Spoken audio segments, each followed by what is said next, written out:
welcome as always to AIM Arts. And thank you again, as always.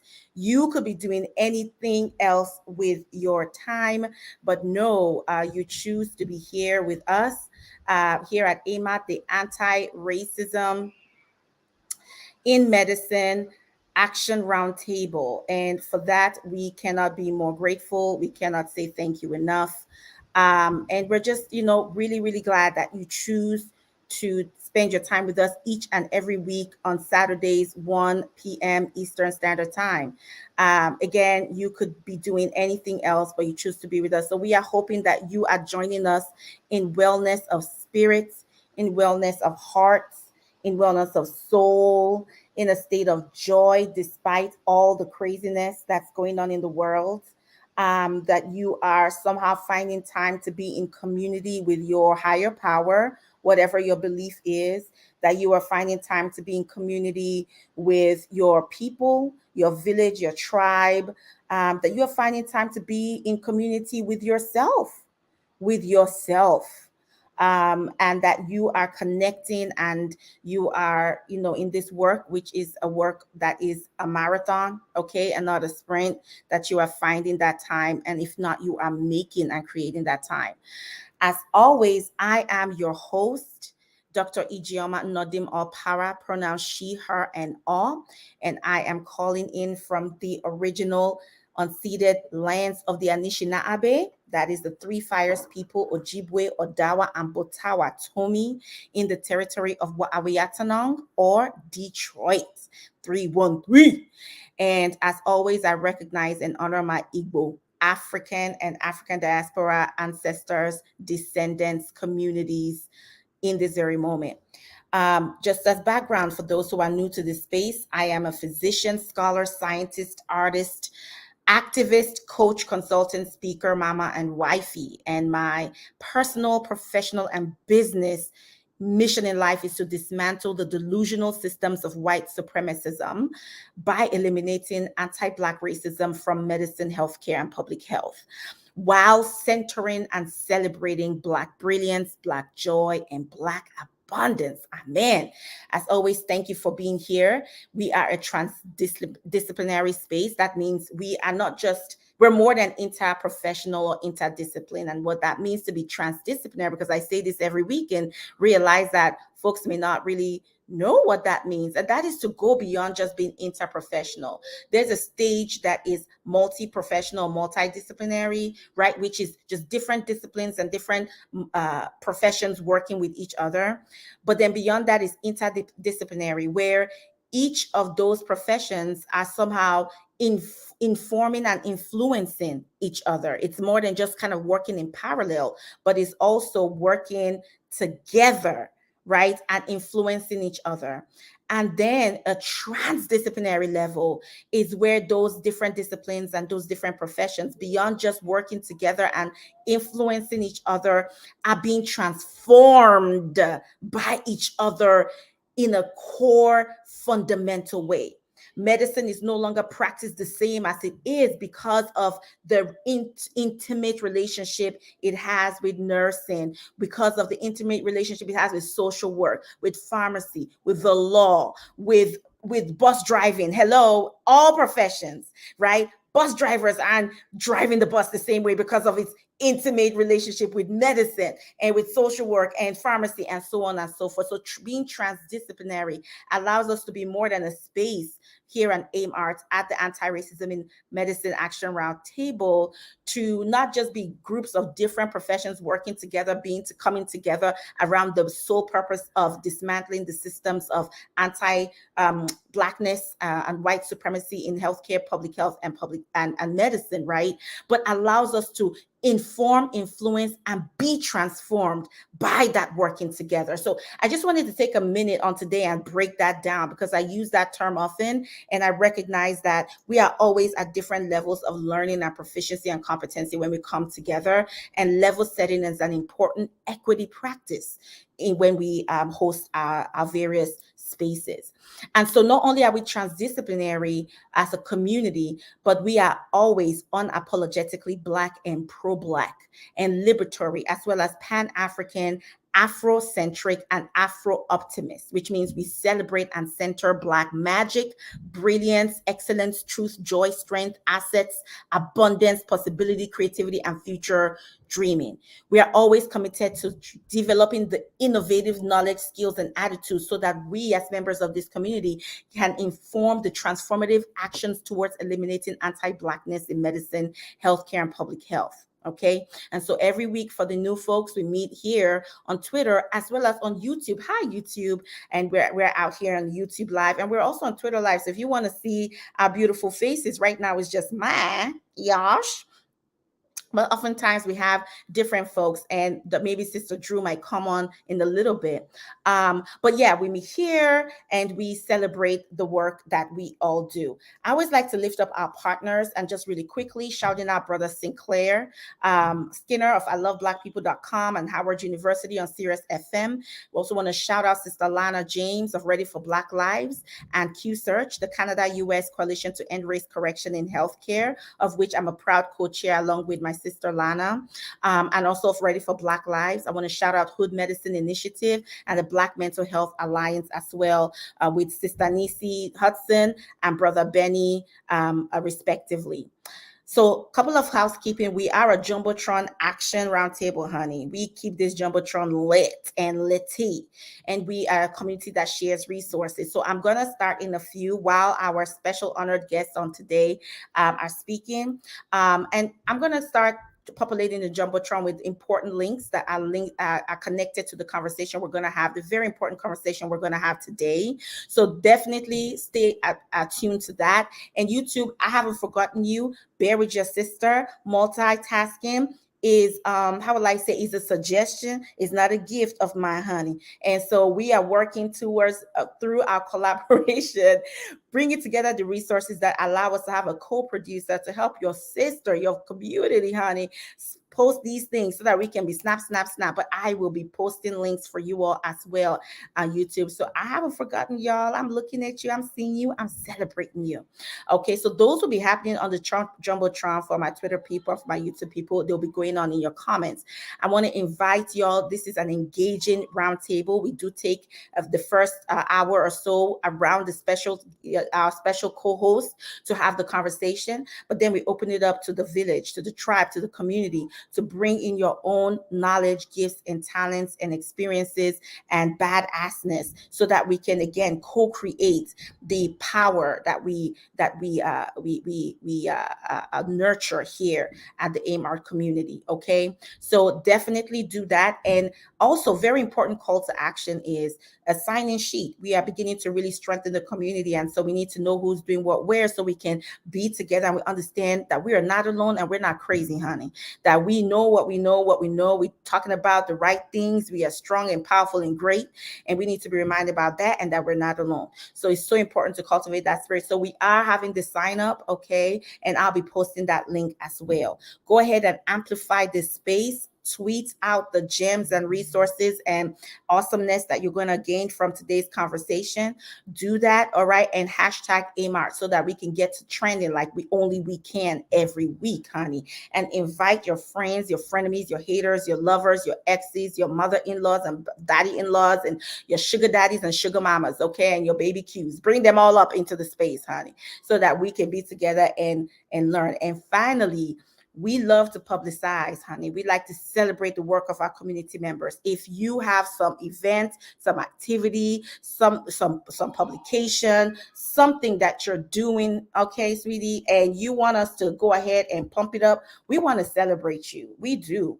All right. We want to celebrate you. We want to honor you. We want to recognize you and the work that you're doing. So you go ahead and you tweet or DM me, and I'm happy to get it on the Jumbotron, because this community is yours. This is about you, and we love to uplift and celebrate each other. So don't be shy about letting us know what you're up to, so that we can amplify it and celebrate it.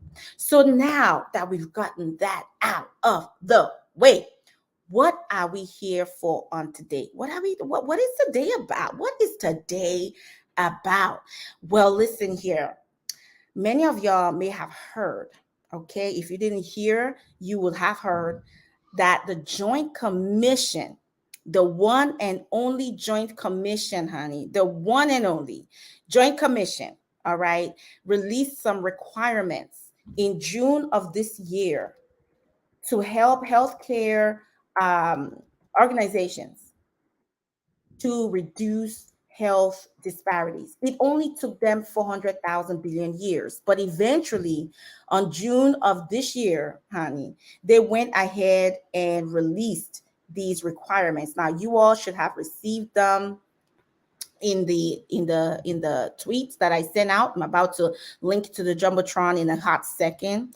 And for those who don't know who the Joint Commission is, I will tell you the Joint Commission is an independent, not for profit organization created in 1951 that accredits more than 20,000, y'all, US healthcare programs and organizations.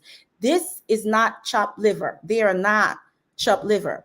And their goal and mission are to ensure quality health care for patients, prevent harm, and improve patient advocacy.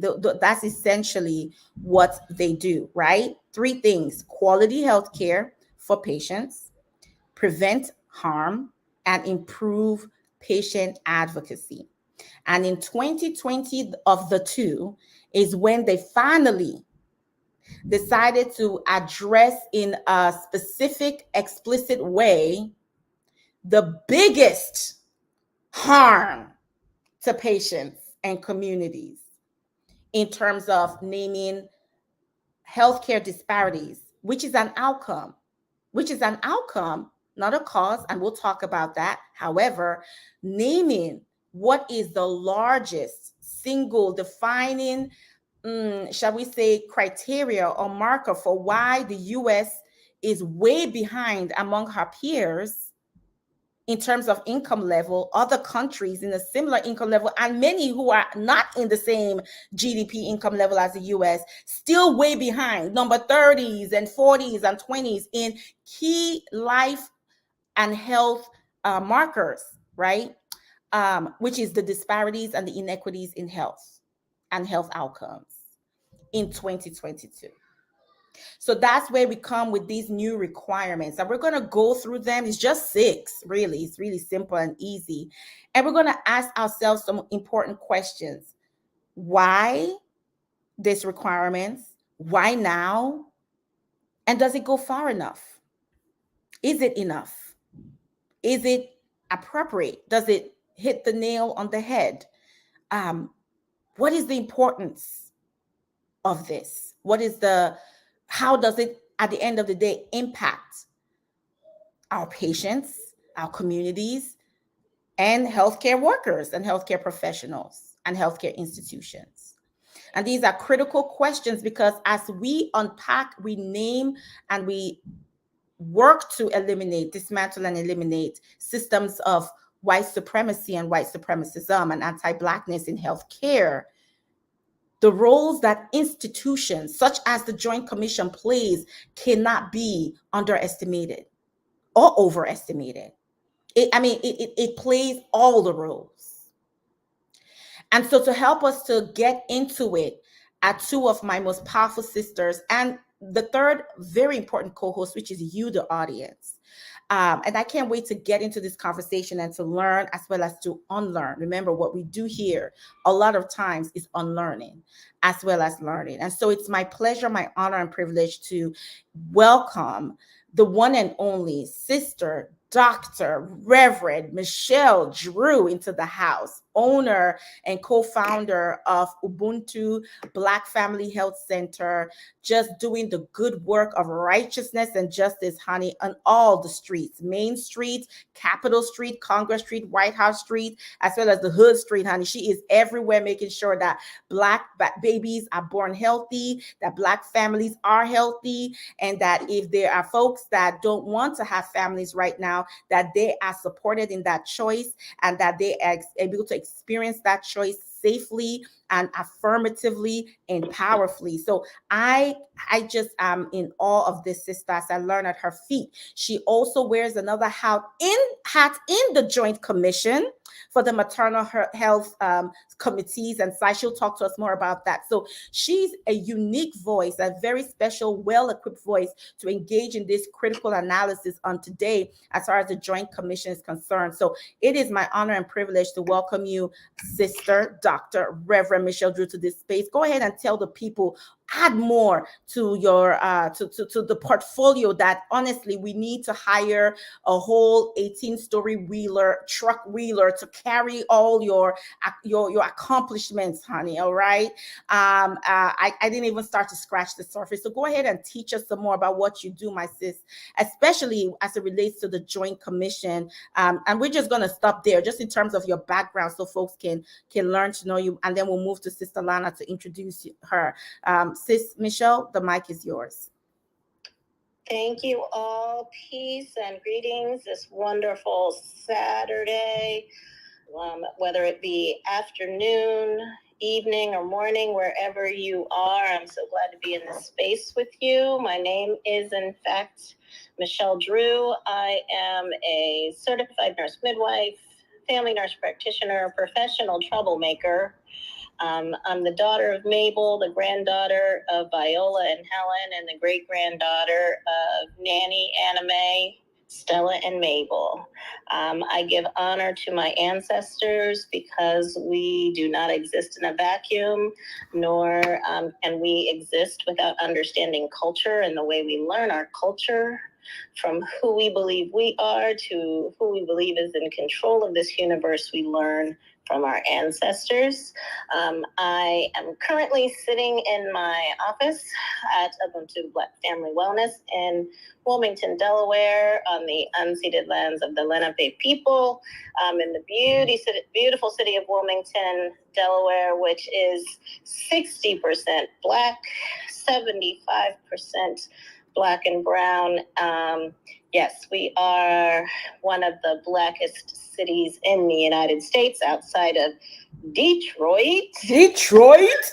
And so, and in that, guys, I'm a healthcare provider. I am an activist. I am the neighborhood auntie, play mama, all things that I need to be to see that my community has not just the right to survive, and maybe just exist in a little bit of peace, but to thrive. That's right. And claim the right to be the people who decide how we do that.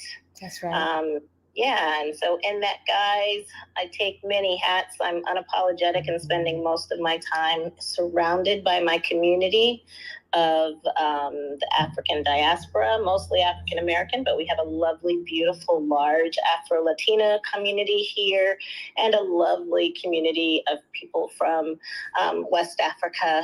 The largest three really would be Nigeria, Ghana, and Liberia. So we have a very rich West African community in this city and in this state. And so we call our organization Ubuntu because we believe that community exists. We know that we are connected in ways that did not get destroyed by the Middle Passage. And so we come together across faiths, across artificial borders, across our, ties of language, as we all exist as one people. And in the realm of the Joint Commission, as you talked about, this nonprofit agency, health made up of theoretically independent professionals that almost acts as a watchdog group, I became involved in the technical advisory panel that establishes the perinatal standards for hospitals and healthcare facilities especially. And I did that in 2019 because, along with my sister Joya Career-Perry, because as you know, even as we're getting to a place where out-of-hospital birth has become more popular, and even people getting to choose where they give birth, that choice is often lacking in our communities. We are more likely to require state-funded insurance or to be uninsured or underinsured. and funneled into health systems that disproportionately rely on learners, including medical residents, medical students, midwifery students, nursing students, to provide care with inadequate resources and unequal resources. And so I realized that one of the ways that I could disrupt the system and demand change from the system was to become part of the organization in the United States that says to organizations, you will pay us for our certification and our approval. And you don't have to, of course, but if you don't do that, you can't get reimbursement from the two largest payers in the United States, being Medicare and Medicaid. And because so many others follow along, like United Healthcare, Blue Cross and Blue Shield, Kaiser, and Aetna, which are the four largest commercial employers, you won't get paid. So the Joint Commission, this somewhat unassuming and mysterious organization, holds a great power over the healthcare system while theoretically being independent from the healthcare system. And so learning to exercise our power in unique places and spaces is one of the things that I want to develop as a superpower in the next few years. Yeah, no, thank you. And God bless you for that. That is spot on.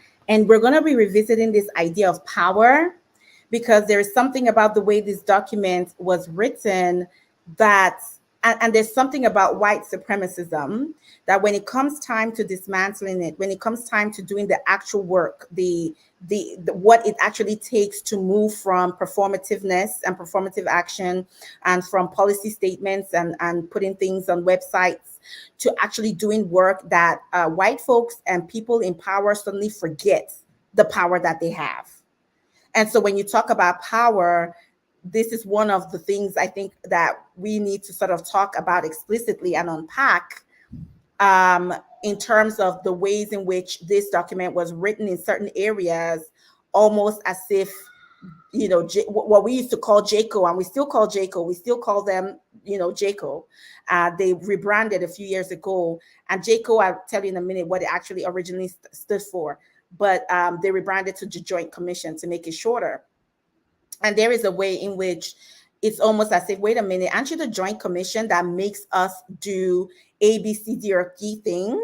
But all of a sudden, when it comes to enforcing the specific things that we have now ample evidence to show best practices or evidence-based practices to actually achieve health equity and actually reduce healthcare disparities, you're acting as if you're some small time by the wayside corner store operation, mom and pop operation that can't enforce, you know, diddly squat. And I've seen this pattern in different institutions when it comes time to actually making change. And why all of a sudden folks forget how powerful they really are. So I'm glad that you started that conversation. But let's go to, so thank you again for that outstanding introduction as always. Let's move to Sister Lana. Sister Lana is my other half, my better half in many ways, and a brilliant connoisseur of all things Blackness and anti-Blackness. And doing the hefty work, hefty lifting of changing an entire country, the Canada, from being, from being, how will I say, straight up racist, scientifically and medically racist, through the integration and application of race-based medicine, and changing that eliminating that, changing that, transforming that, by eliminating race-based medicine and race correction specifically inside of race-based medicine. She's also a genius in tech, in AI and machine learning as it relates to the work of Blackness, and just an all-around Pan-African Wonder Woman. And so, Sister Lana, the floor is yours to share anything else that you're working on that I may have missed, and to also just make space for how you're feeling today. I also, on behalf of the community, want to embrace you because we know you have experienced some losses recently, 2 family members passing away in the past few weeks, which is hard, period, when we lose anybody, and certainly when we lose 2. And so making space and holding space for you and sending love and light from Amart as you go through your grieving. How are you feeling today, Sister Lana? My love, we can't hear you. You sound far away.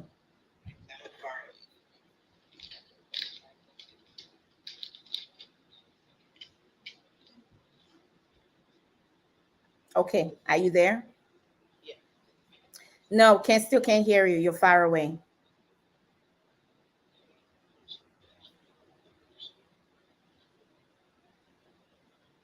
Hello. There we go. Okay, can you? Okay, go ahead and speak.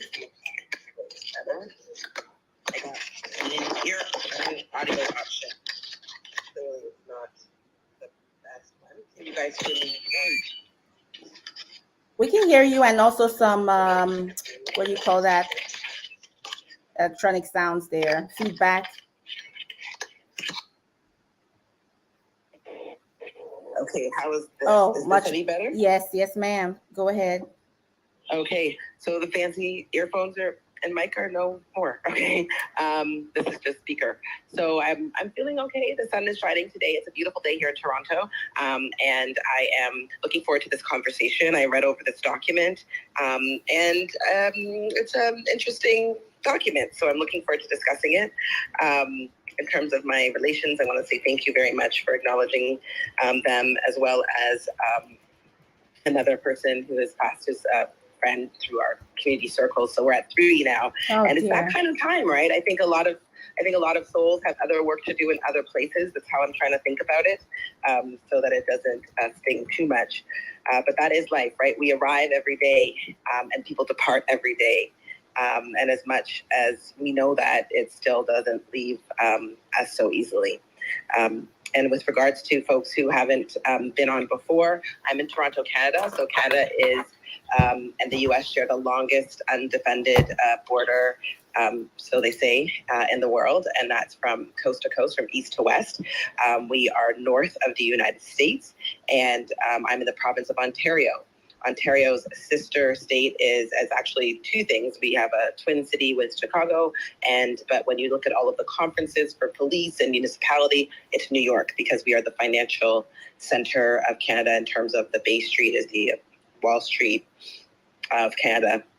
And we have the largest population of Black people in the country. But unlike the US, who has about 45 million African Americans, Canada is a country that has 1.3 million Black folks of a diverse population. We are the inverse of the US Black population in terms of how we're composed.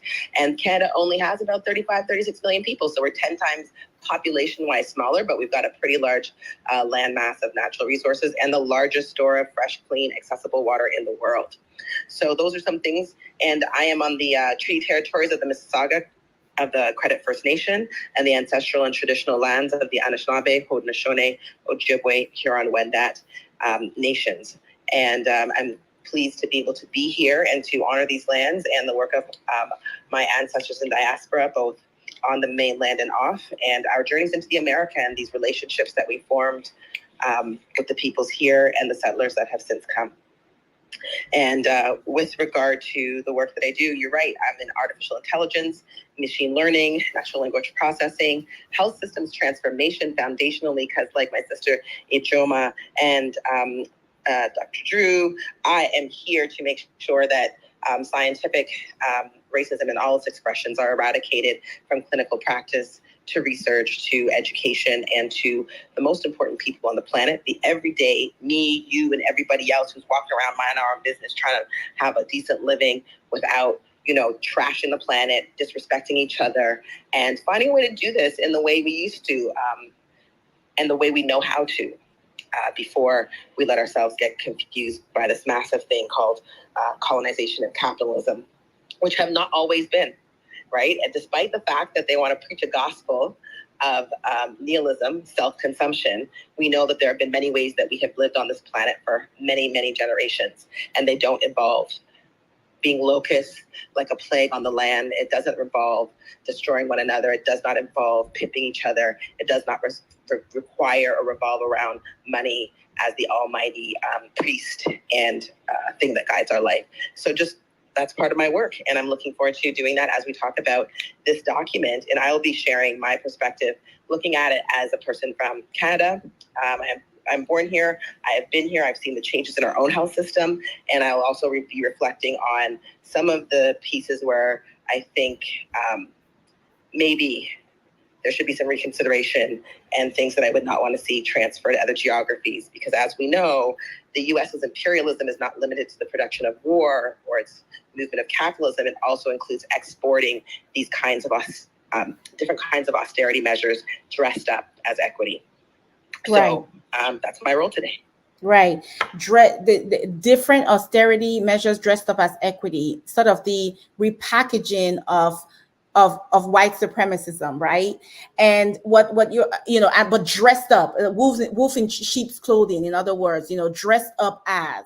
And that has always been the danger, I think, right? So some of y'all may have seen, and later I'll post the article, the Times article, which shout out to Sister Aisha Khoury, Sister Kali Hussein, Sister Vanessa Grubbs, Sister Jessica Isom, and so many others of our sister physician activists who are founders and active members of Black Dog Village. And I didn't talk about Black Dog Village, my bad. That's another powerful partner of ours here at A-Mart, and who we support wholeheartedly, whose mission is to stop the hemorrhaging, to discontinue and end the hemorrhaging of Black trainees from healthcare training, right? Black physician trainees from our healthcare center, our academic health centers. And so they had a wonderful march and protest few weeks ago and did outstanding. And Time magazine, who has been working with Dr. Aisha Khoury, who was formerly of Kaiser Permanente and was unjustly ousted through a very well publicized process, which she thanks to her and her courage, we all learned from, and did a lot for addressing the intrinsic, inherent anti-Blackness and white supremacy culture embedded in our training programs and in healthcare and medicine and academia, period, specifically in academic medicine, but certainly throughout the entire ecosystem of academia. And so she's been working with Time magazine for, I think she said, a year or so now, and that article came out. And so I will post it in a bit. But I think the title goes something about like medical school still grappling with the legacy of racism, this sense of that we're still grappling again in 2022. And like I hinted earlier from the intro, is that JACO, formerly known as JACO, now the Joint Commission, has been around since 1950s. Why now? We've been having healthcare disparities since 1619, if not the 1500s, when they brought the first enslaved African onto this soil. That's when healthcare disparities started, right? Till 2022 that these requirements are being released. And so in this question that Time magazine asked, and everyone kind of is asking, why are we still struggling? And there's a brother who went viral the other day, I believe 2 days ago, and I'll post his Twitter as well, where he was like, "Hun," in a very beautifully sarcastic tone, "Hun, I'm paraphrasing. You'll see the exact wording when I post it. Hun, how are those DEI initiatives going?" Right? That sense of, what's been going on and what it is essentially, right? Oh, and then another sister posted, "I don't understand how an institution can be in a predominantly Black city and have 0 Black residents that they matched. 0 in that program." The answer to all these things are the same. When institutions and organizations refuse to look at themselves as part and parcel of the problem, as producers and reproducers and beneficiaries of the problem, and frame problems as external factors outside of them, separate from them, right? While they steady yet continue the operations and the machinery and the mechanisms that cause them to produce, reproduce, and perpetuate the problem, then it's exactly what you're saying, Sister Lana, which is, how is it guised? How are you a wolf in sheep's clothing? And you can label it equity and even anti-racism. You can label it DEI or whatever, right? But you are doing the same thing, because there has not been a fundamental, critical, introspective look as to within. Like Michael Jackson said, I'm looking at the man in the mirror, right? If you haven't looked at the man, the woman, the non-binary person in the mirror to say, wait a minute, I'm part of the problem. I'm producing the problem. I'm reproducing the problem, even as I benefit from the problem. How do things change? The answer is they do not. They do not. And this document, I contend, and so I'm just going to go ahead and start with it. And y'all, if you feel the spirit in this conversation, don't be shy with your emojis, honey. Twitter has gone ahead and expanded. Our black fist is back. The 100 is back. You got the hand clap. You got everything. And you can change the skin tones to match your beautiful melanin. So go ahead and use those emojis to encourage us, encourage each other in this space, if we're saying the truth of up in here. And if you feel what we're feeling, if you smell what we're cooking, shall we say? Okay. But documents like this begin to reveal how things don't change, even while they are purported to, how they look like they are, because they are simply disguising what is at core. And so with that being said, let's get into it. Y'all, I have posted the postables on the Jumbotron. Y'all in YouTube, I've put the links in there. So hopefully as we've been speaking, you have been checking it out. I put the link to the document called the R3 Report, Requirement, Rationale, and Reference, dated June 20, 2022, issue 36. Okay. And other postables, I've also put in our link to the AMAR community. It's a Google form to sign up on and sign other people on if you choose to, and other resources. And I'll be posting other links in a bit so you can get into it with us. And so what I'm going to do is just sort of break down the document. It's not long. It's like what, 7 pages, is it? Yeah, it's 8 pages in all, but the last page is special thanks. So it's 7 pages. We're not going to read everything, but we'll break it down. And then we'll go through each of the pieces that we're going to unpack today. We'll have a general reflection and then kind of break it down. And then we'll round up and have the village chime in. So when you read and open up this R3 report, really the updates are threefold. One is a new standard in the leadership chapter, which is the LD chapter, with 6 new elements of performance that have been developed to address healthcare disparities as a quality and safety priority.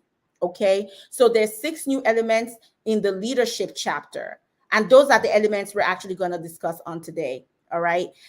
So this is the one piece of this one update. The second update is the record of care, treatment, and services, that's RC, requirement to collect patients' race and ethnicity information.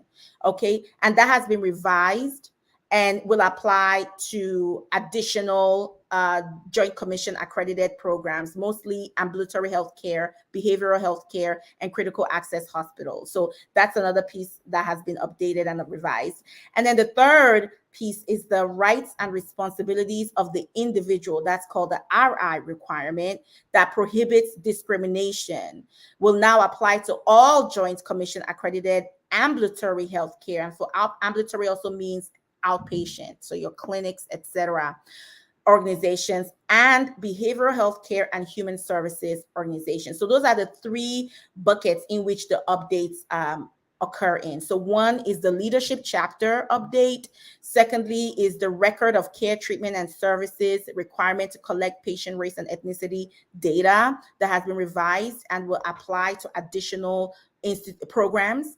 And thirdly is the rights and responsibilities of the individual prohibiting discrimination that is also now being expanded to additional organizations. For this conversation, we're going to focus on the first bucket, which is the leadership chapter with the 6 new elements of performance developed to address healthcare disparities that are now being framed as a quality and safety priority.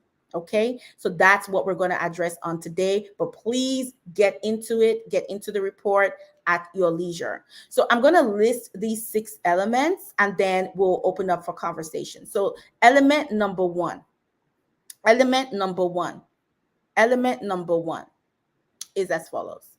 Here, where are we? We are, ooh, forgive me, y'all. All right. So element number 1, the requirement states, quote, the organization designates an individual to lead activities to reduce healthcare disparities for the organization's patients. Note, leading the organization's activities to reduce healthcare disparities may be an individual's primary role or part of a broader set of responsibilities. So in other words, the requirement is that the organization has to designate a leader, a champion, to a person that will lead or champion activities to reduce healthcare disparities. All right, so that is requirement number 1. And excuse me, it can be a person's primary role or it could be part of an existing role. So that's requirement number 1. Requirement number 2, the organization assesses the patient health related social needs and provides information about community resources and support services. Note, the organization can determine which health related social needs are to be included in the assessment. And they gave some examples. So education and literacy, food insecurity, housing insecurity, essential, etc. They make a distinguishment or what is that the correct word? Distinguishment? Is that English? I don't know. But they distinguish between health-related social needs and social determinants of health, stating that health-related social needs are on the individual level and social determinants of health are population level. I will talk about why that's problematic to do that and doesn't make sense. But that is what they're essentially referring to when they talk about health-related social needs. As if all social needs are not health-related. We will talk about that. Let me calm down. And so they're essentially talking about food insecurity, access to transportation, etc., stating that organizations need to assess for these things and connect people to resources. Okay. The third element states the organization identifies healthcare disparities in its patient population by stratifying quality and safety data using the socio-demographic characteristics of the organization's patients. Note, the organization may focus on areas with known disparities and identified in the scientific literature. So, for example, access to healthcare for maternal health and other examples are listed. Or they select measures that affect all patients. So, for example, healthcare communication, etc. They also note that organizations can determine which socio-demographic characteristics to use for stratification analysis. So whether they want to use age, gender, language, race, ethnicity, etc. In other words, what they're saying is that organizations are now required to identify what are the healthcare disparities in their own patient population and use the data, quality and safety data to address it. All right. Requirement number 4, we're almost there. The organization is now required to develop a written action plan that describes how it will address at least one of the healthcare disparities identified in its population. So requirement 3 is identify those healthcare disparities. Requirement 4 is develop a written action plan that tells us how you will address at least one of them.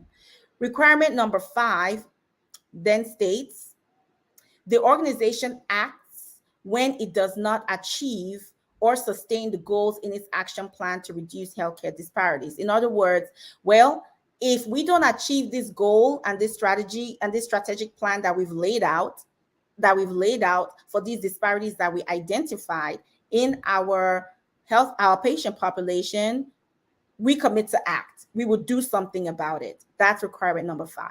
And finally, requirement number 6,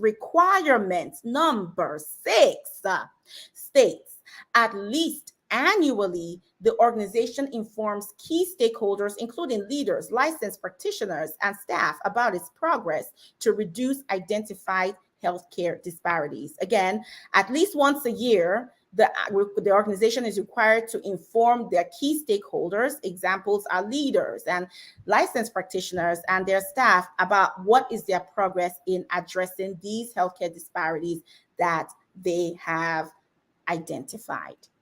So these are the 6 elements for the leadership requirement piece that has shifted as far as the Joint Commission's requirements to reduce healthcare disparities are concerned. And so with that being said, I want to shift over and start with Sister Michelle and just get your general impressions as you listen to these requirements, as you read the document, and so you have also unpacked the rationale and the other flesh to the bones that they added in the document for each of these requirements. I want to just get your general impression, like what's the good here, what's the concerning here, what's the opportunity here, just in general. And then I'd like us to unpack like each requirement, just go each requirement, in the coming minutes. But what are your general just kind of takeaways, the good, the bad, and the ugly, Sister Michelle? Yeah. So I guess, it's, well, let's say, first of all, the good, at least they are finally naming it. And little, like I said, far too little too late. It shouldn't have taken a pandemic where we had situations like the COVID mortality at the beginning of the pandemic in Michigan, where for a while 100%, of the mortality were Black people before somebody said, hey, something's not quite right. Or as we on the maternal child health program, panel looking at it saying, how is it that we make up 13% of the population but make up 60% of the mortality, and most of that was preventable? I mean, it should not have taken this long. But, in the role and the ability that the Joint Commission has and the power that it has in controlling reimbursement, they finally said something. So that's the good. The bad is that many of these things, not only have they already been done,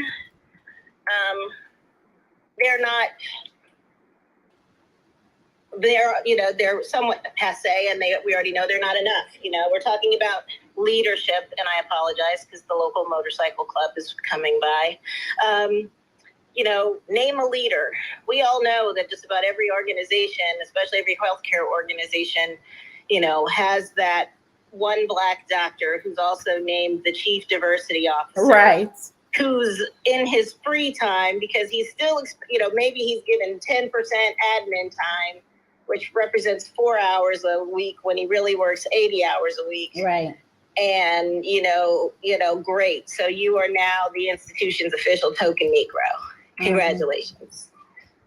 And so, the idea that you get to name somebody, but it doesn't have to be their whole job, and you can see in the way this language is made that, there's really so many outs that are given to healthcare organizations in this multi-trillion-dollar economy that healthcare is, to make it easy for this to be lip service.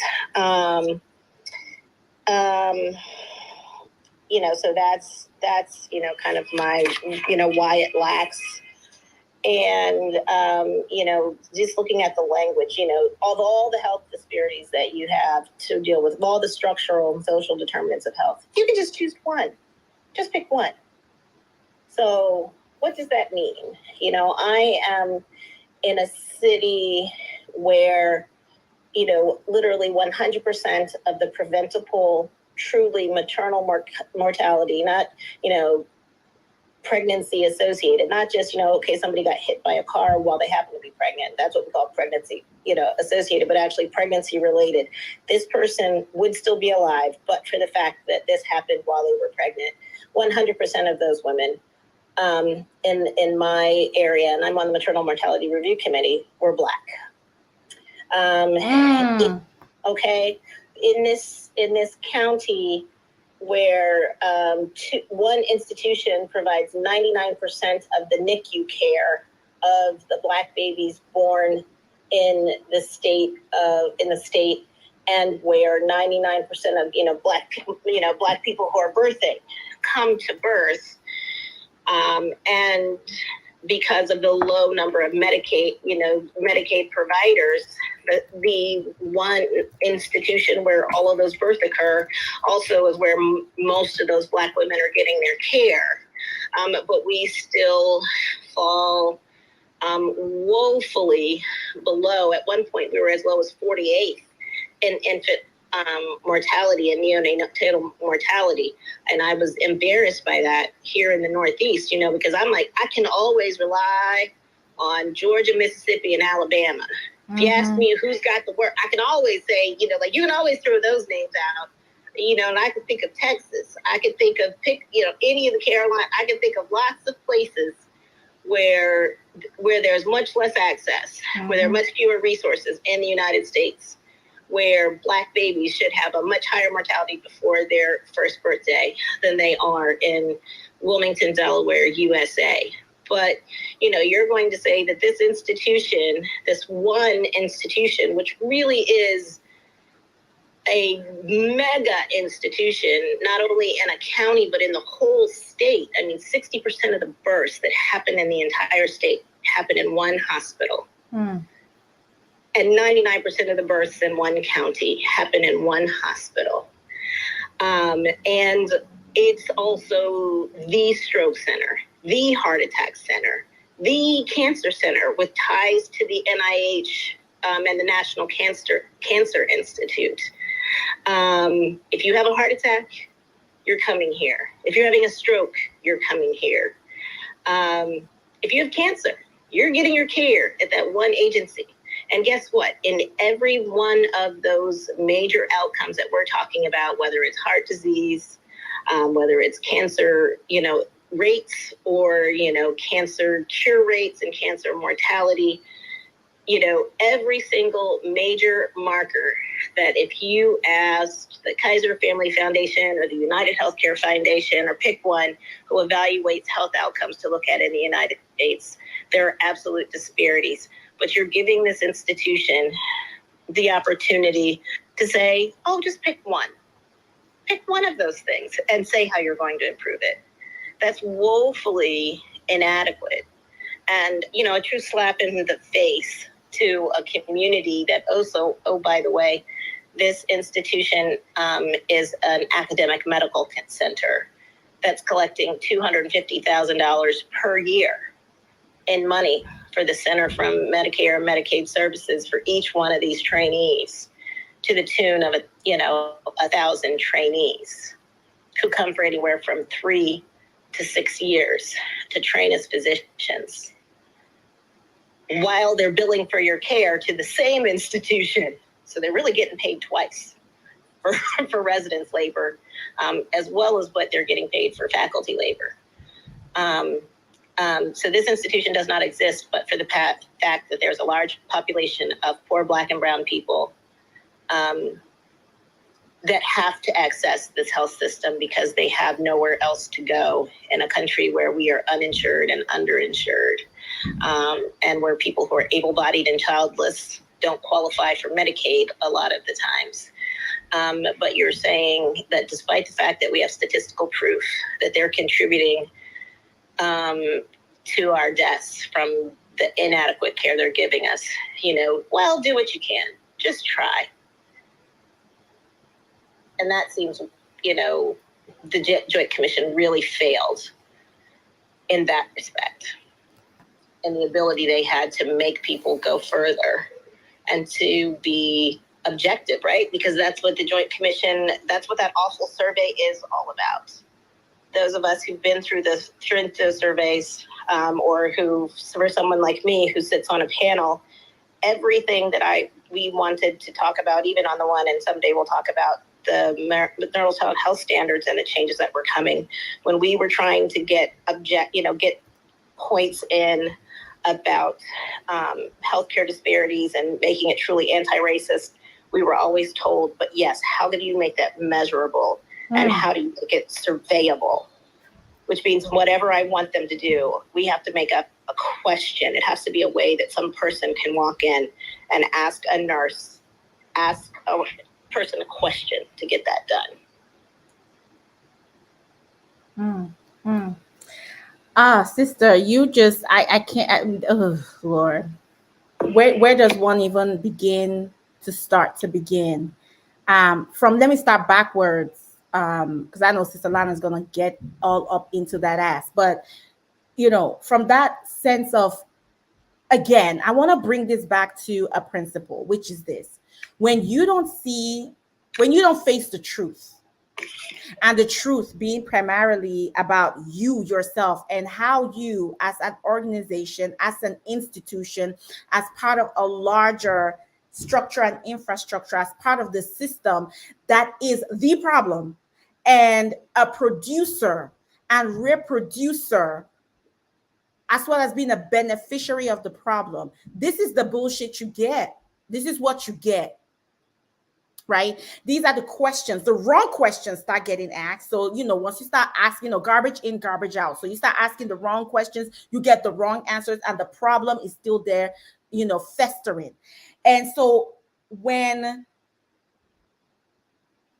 actions, we know strategies and tactics and interventions we know work as Black people that have been doing this work, and our ancestors have been doing this work, and they've been doing the work before them, and we find ourselves in these spaces that are overtaken by whiteness, regardless of the hue of skin, regardless of the melanin present, because again, you don't have to have a white body to exude and perpetuate whiteness and white supremacy. We know that, we know that, we know that. And then and the question then begins, well, how do we measure it? You are also telling me that so I'm not trying to change here, but I don't want to tell you straight up that I'm trying to change.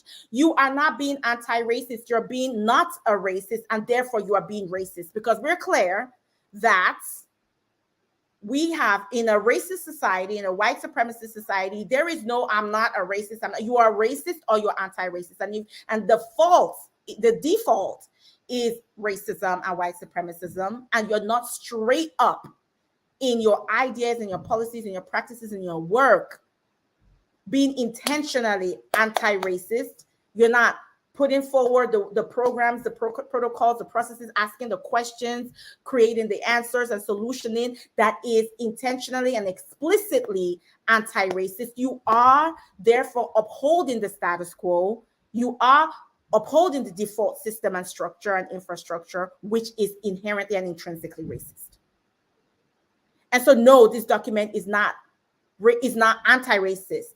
Pair the way you've broken it down, Sister Michelle, when you start to ask me how to measure.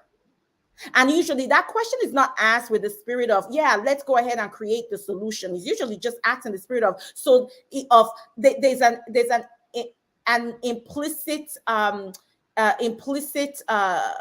sort of assumption or presumption of impossibility. And therefore we can't do it, so we will not do this thing you just suggested. We know this. We've been in these rooms all our lives. We know how whiteness speaks when it is not interested in true change. And this is an example, right? You talked about a slap in the face. It is insulting when we are looking at you. I remember a colleague I still have, a white man, and in a position of leadership in the program. And I remember soon after George Floyd, right? And so the whole post George Floyd, sort of, temporary guilt that assailed all of white America. And he would call me and have conversations and ask questions. He had always lived this sheltered, white, privileged life. And his eyes were being opened and all that. And I remember him feeling, somehow just like this sense of, I don't know, it's just so overwhelming. It's so much, and I don't know what I can do. And I'm like, if you would look me in the face and you tell me that, I have to consider our friendship null and void, because I am part of the group that is oppressed. I am part of the group that is disenfranchised and marginalized. And we are doing something. We stay doing something. We've been doing something for centuries. You are the one with power, and you look at me. Do you know you are insulting me? It's highly disrespectful for you to hold privilege and power and look and presume helplessness. You are not helpless. You are the entire Joint Commission. And like you said, you spelled out the power of these institutions. You are an institution, you're a large institution with ridiculous, endless, bottomless resources. And you hold incredible power in the community. People's lives are literally in your hands. And you're being asked to only talk about one thing, when if it was a true, because they're framing this as, well, now we're going to call the health disparities a patient health and quality and safety issue. We've been saying that since the beginning of time. But fine, you've woken up. It is a quality and safety issue. Well, how did you deal with previous quality and safety issues in the past? When it came to CLABSIs, and CAUTIs, so that's catheter-related bloodstream infections and catheter-associated urinary tract infections and falls. These are quality metrics that the healthcare systems and Joint Commission and CMS, which is Center for Medicare and Medicaid Services, etc. These are all the giant players in healthcare, right?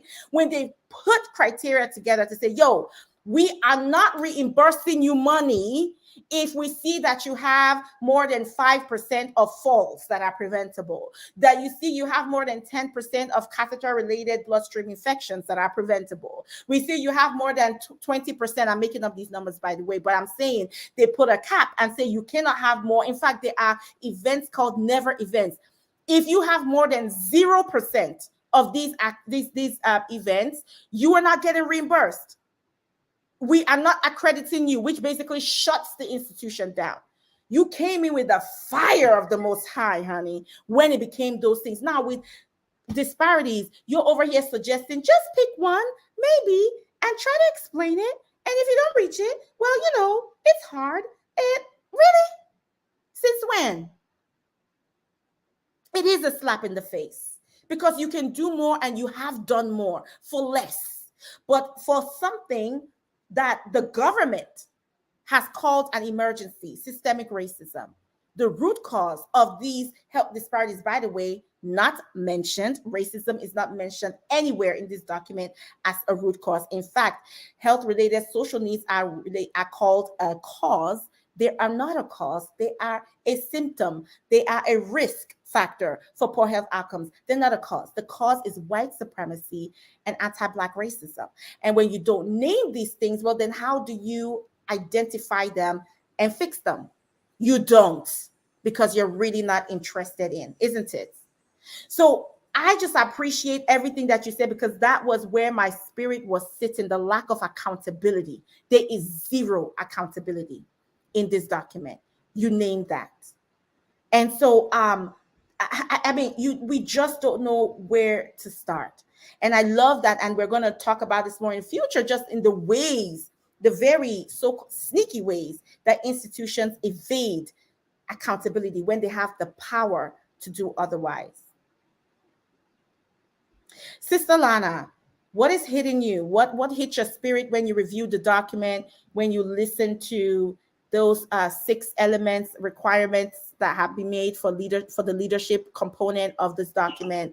And as you listen to Sister Drew, what is coming up for you? What's the good, the bad, and the ugly regarding this document and the Joint Commission? Well, I want to say thank you for the contributions of both yourself and Dr. Drew. And I'm going to take them like 2 at a time. So I'm going to like do 1 and 2, and then just so like it can stay kind of organized for me. I'll definitely be going up and down the register, because it's like a piano I'm definitely going to bang on. So when it comes to what Dr. Drew said, on the money. I mean, her description, for instance, as looking at the state that she's in, the regions that she's in, as a case study, or rather as a use case study. The difference is a case study is something that's happened in the past. A use case study is something that you're actively working through in artificial intelligence. We look at use case studies because we're interested in the present and the future moment, which is kind of problematic because they don't do a lot of looking at the past. So I'm going to look at what Dr. Drew gave as a use case study, and also try this on up here, because we know that American imperialism is the process of taking your country's ideals, which are usually which are to overtake and decide what other people should do in their countries abroad. That's imperialism. And it's a system, it's banking, it's education, it's law, it's funding. So this U.S. imperialism, I can see this bleeding out through its various programs and demands. And so when Dr. Drew talked about just picking, one thing, it almost contradicts the document in of itself. As a person that's highly logical, I've been teased as I've grown up that I'm a bit Spock-like when it comes to my assessment of things. This document contradicts itself. It says that it uses evidence, yet it proceeds to defy the evidence, because the evidence itself, if you're doing a proper review of it, in most cases, and I'm thinking about the ICGME, I'll try to find it, it's a guideline, that when you're developing statements, that you will stratify your evidence. So you will say this evidence is really strong, meaning has a good backup or whatever. It's somewhat problematic because when you stratify evidence, meaning this is the best, this is the next best, this is the lesser best, it means that certain kinds of evidence, like our actual experiences, don't get weighted in the current system. It doesn't have to be so, but that's how it is. And so when I look at this, and it references evidence, but it fails to reference the evidence for the actual components. So let me give you an example. In item 1, actually, let's look at the one where it says, I think it's number 2.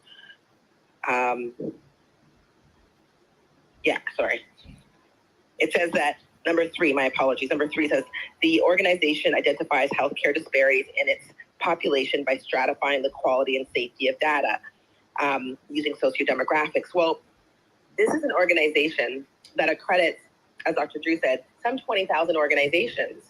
You have the data to stratify them. That's why you do accreditation.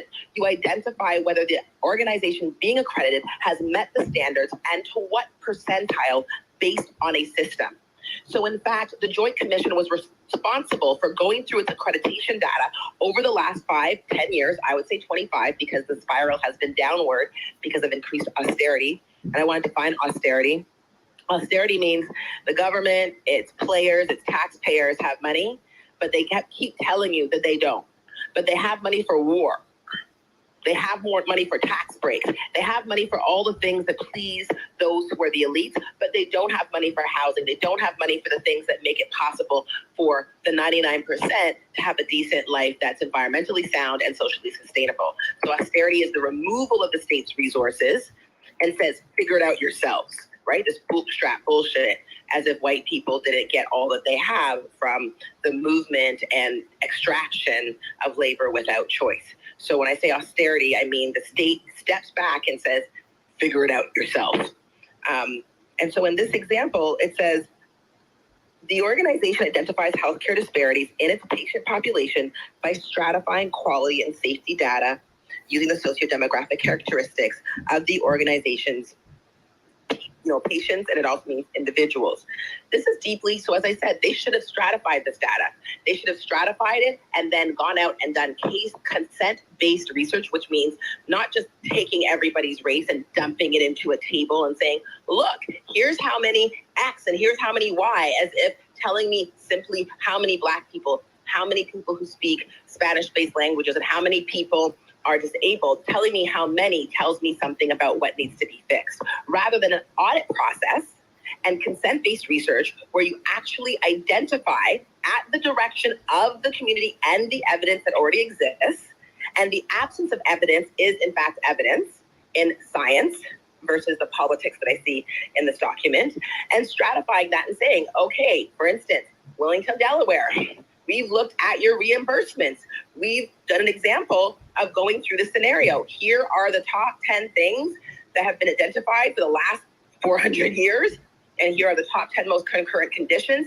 Here's how it shakes out. And here's what the data says. So these are at minimum the 10 top things, and they're interrelated, A, B, and C.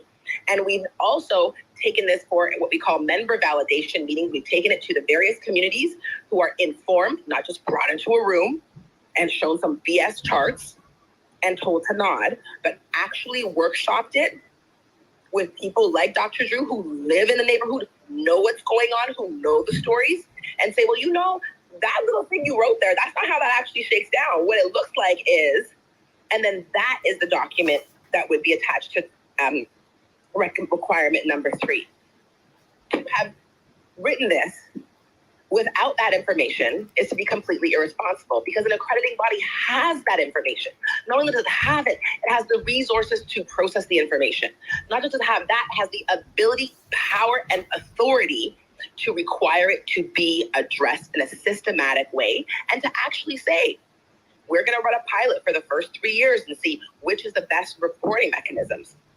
And so I'm going to try requirement number 3 to requirement number 6, reflecting on what Dr. Drew said. So in requirement number 6, I'm going to read it out here. Let me just flip my page. Got it underlined. It says the medical record contains the patient or individual's race or ethnicity. Now, I'm going to use physics to give this an example. So I'm not going to be fancy.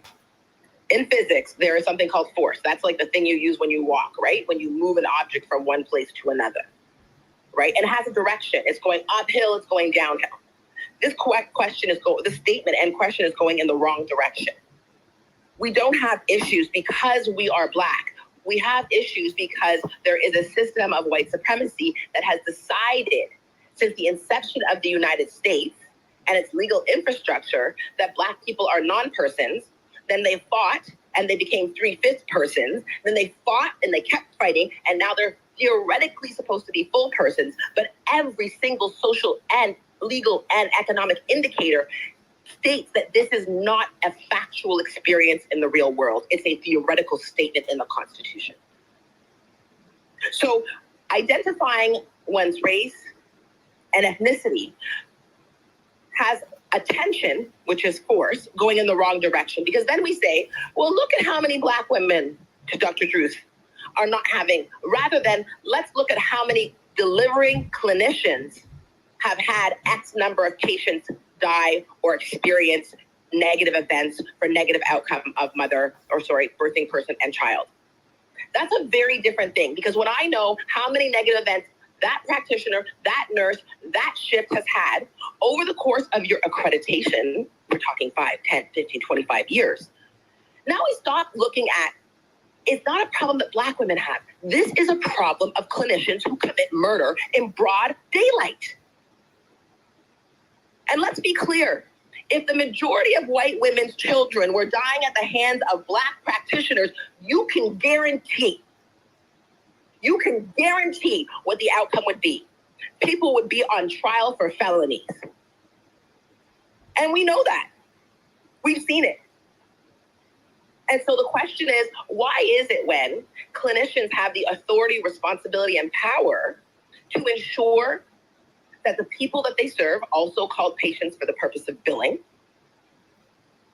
are not receiving the quality of care that ensures their life and longevity? That we are not accounting for each and every person in that relationship chain from the time you're admitted to the time you don't get to leave but in a body bag or with something missing or not a whole experience or in some way harmed by the medical system. So when we spend our time counting the number of red, yellow, able, not able, what we do is we give a complete pass. Because if you're actually auditing, which what number 6 should be, a full audit of clinicians that cause the disparities. That means we're looking at the root problem. Black women aren't dying in childbirth. We have clinicians that aren't doing their jobs. People that are differently abled aren't having their needs not met. We have systems that refuse to meet their needs. So the direction of the force, which is what we call power in politics and in healthcare, is in the wrong direction in number 6. And this is something I do not want sliding across the board despite our underinformed Black people in Canada, because the US has an inheritance, and that inheritance is of a strict racial apartheid system.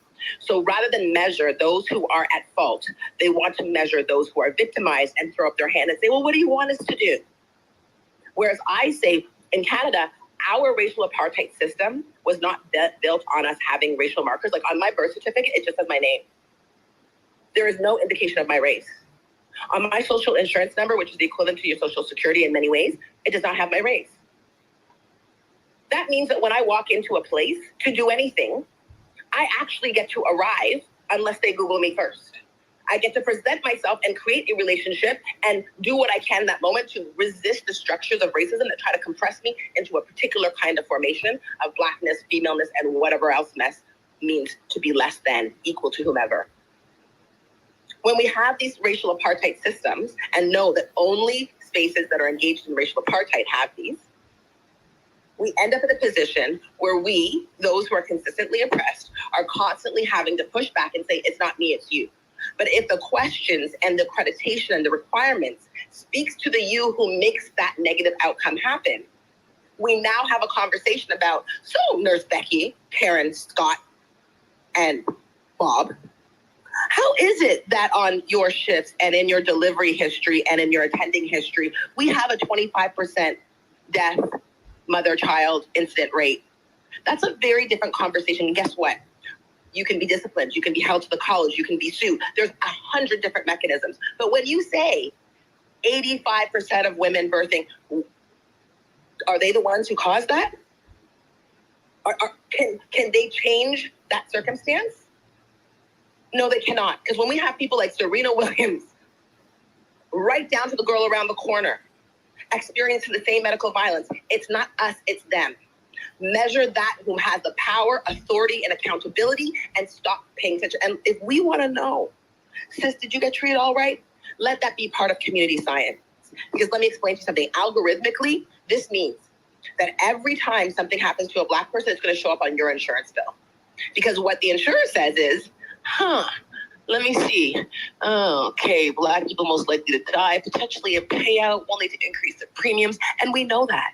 We've seen it. And I encourage you to read books like Weapons of Mass Destruction by Kathy O'Neill, who explains how this happens in insurance, in education, in teaching. Because once you use the variables of those who are victimized and oppressed, the algorithmic machine learning and AI systems, which dominate everything, including allocations, determine that the victim continues to be the problem, which means you get stigmatized, which means you get a higher cost and a higher interest rate when you go to loan, because many of these institutions are one and the same.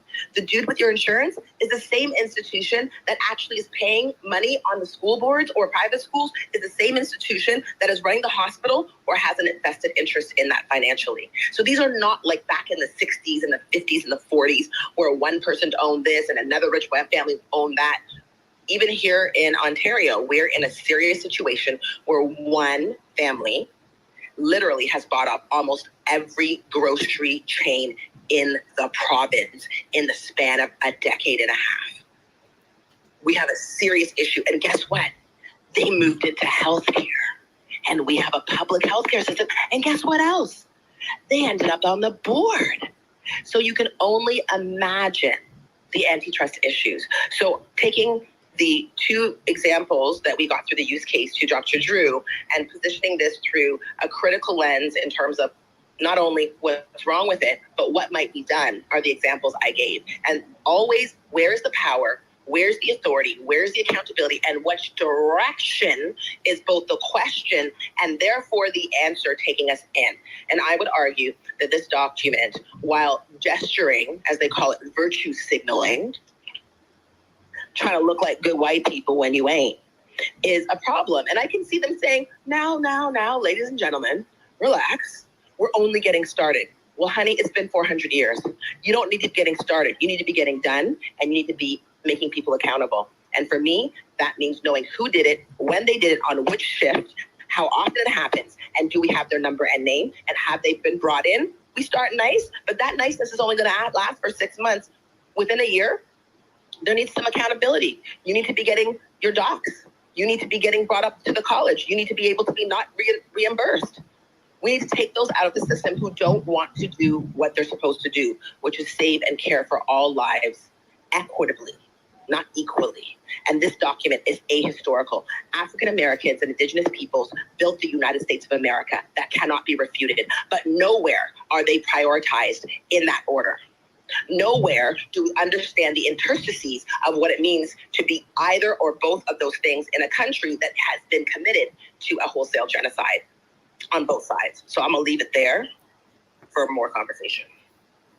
Hoocha! Whoa! I need to turn. I had to turn on the air conditioning and the fan just to calm the fire that started in my office as a result of all the dynamite you let loose, Sister Lana, as you always do.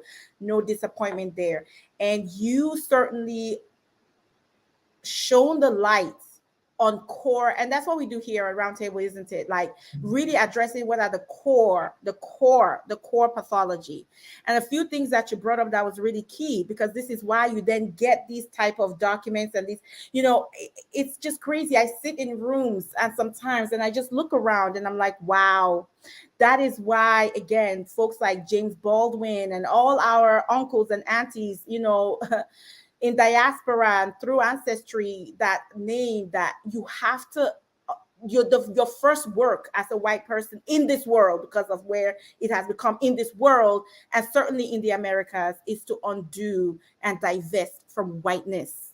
That is the first work, because these are seemingly quote unquote good white people in these rooms, and they know the buzzwords and they know the right things to say, but are steady reproducing and perpetuating the same thing just by another name. And why they're able to do it is exactly what you say. Number one, the ahistorical nature of things, right?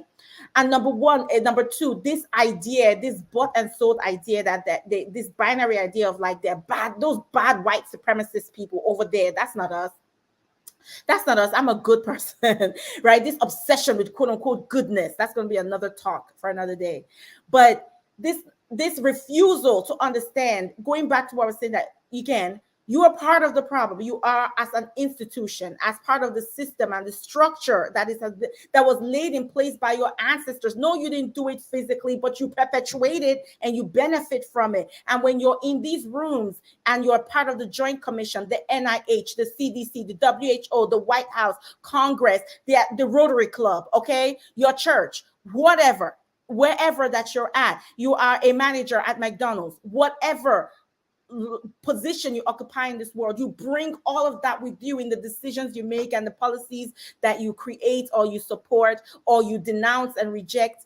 It goes into, and you're an elected official, it doesn't matter. You bring all of that, unless you're doing the daily work of divesting from this idea, this ahistorical idea of whiteness. And the key symptom of that is what you said, and why it shows up and is such a big deal when it comes to health and health care, is that you don't shine the light on the true cause. You shine the light on the symptom or the outcome of that true cause, because the true cause will require you to change or to step aside or divest of power that you have and that you pretend not to have, in order not to make the change that is in your power to make. And that is exactly right.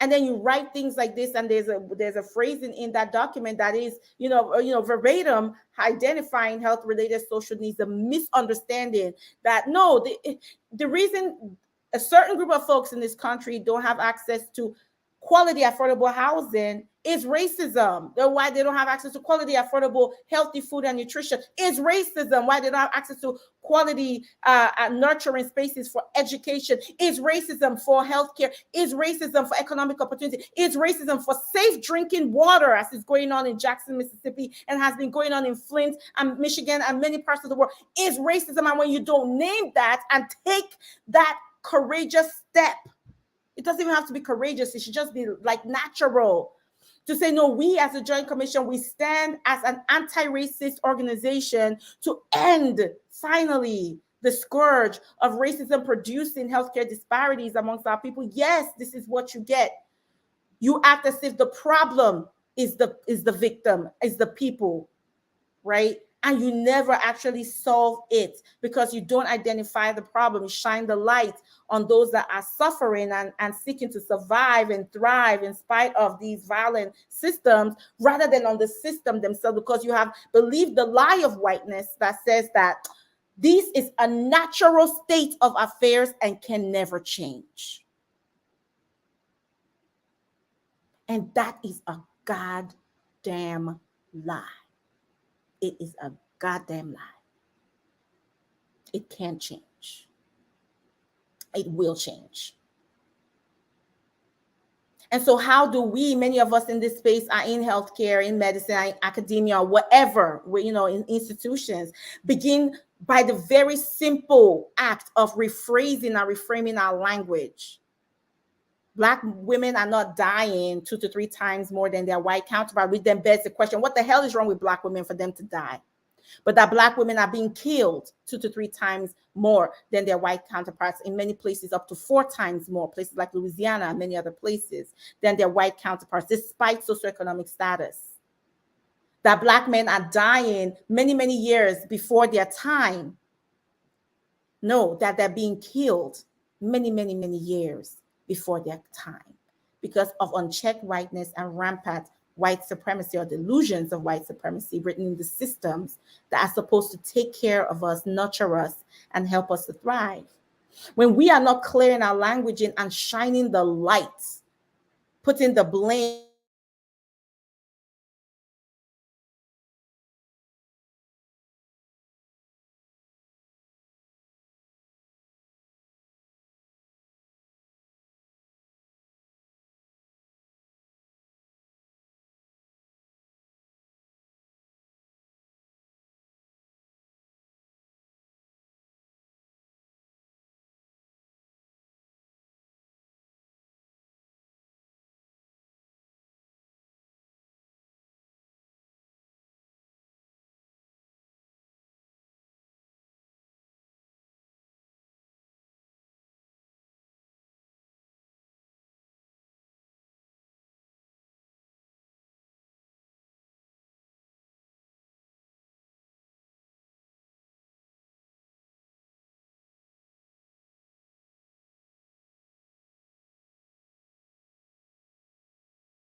inequities, pre-existing dangerous outcomes. It's just, again, the reinforcing and reproduction of the same old, and not taking a stand to actually pivot and make a permanent change for what has been the trend in this country for over 5 centuries.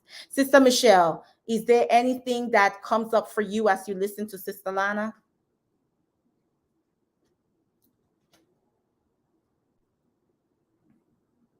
Sister Michelle, we can't hear you if you're speaking. You just need to unmute. And while you're unmuting, shout out to YouTube, y'all. Thank you for hanging in there. I apologize. There was a brief break in broadcast as a result of your girl forgetting to plug in her laptop. That is how basic I am when it comes to tech.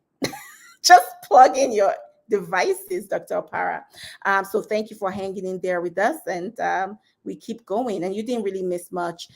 We were just a little snippet there, which we will keep reinforcing throughout the conversation. I appreciate you. It sounds like we have lost Sister Michelle because tech don't want us to be great. That's fine. Let's come back to Sister Lana. And so, Sister Lana, do you have anything you would like to add to what I offered in response to your brilliant analysis? Yes, I just want to continue around this neoliberalism. And so neoliberalism is, austerity is one of the mechanisms that neoliberals use. And so I think your definition was excellent. And just to kind of further, get into it, when neo means pro and liberal is the idea that everyone is just, going to take care of themselves without acknowledging that there have been people helping themselves to other people, their property, their land, their life, and their liberty. And so when we have an entire swath of society that takes advantage of other people's life, liberty, property, and takes what is not theirs through a number of mechanisms, both aided by the government, designed by the government, and designed by private business to take the land from Indigenous peoples, from Black farmers who supplied grocery stores, and takes away their ability to maintain their farm equipment and have loans so that they can actually prevent those food deserts, and that Black and Indigenous people can't come together around food security because no one's land is sufficient, and where it is sufficient, the distribution resources are withheld. And I talk about farming and the land because it's fundamental. Humans at this point, and hopefully in many points to come, but we'll talk about bioconvergence and the technification of the human body, run on only one form of fuel, and that is water, air, and the plant and animal life that are around us. And if you can't get those in due course and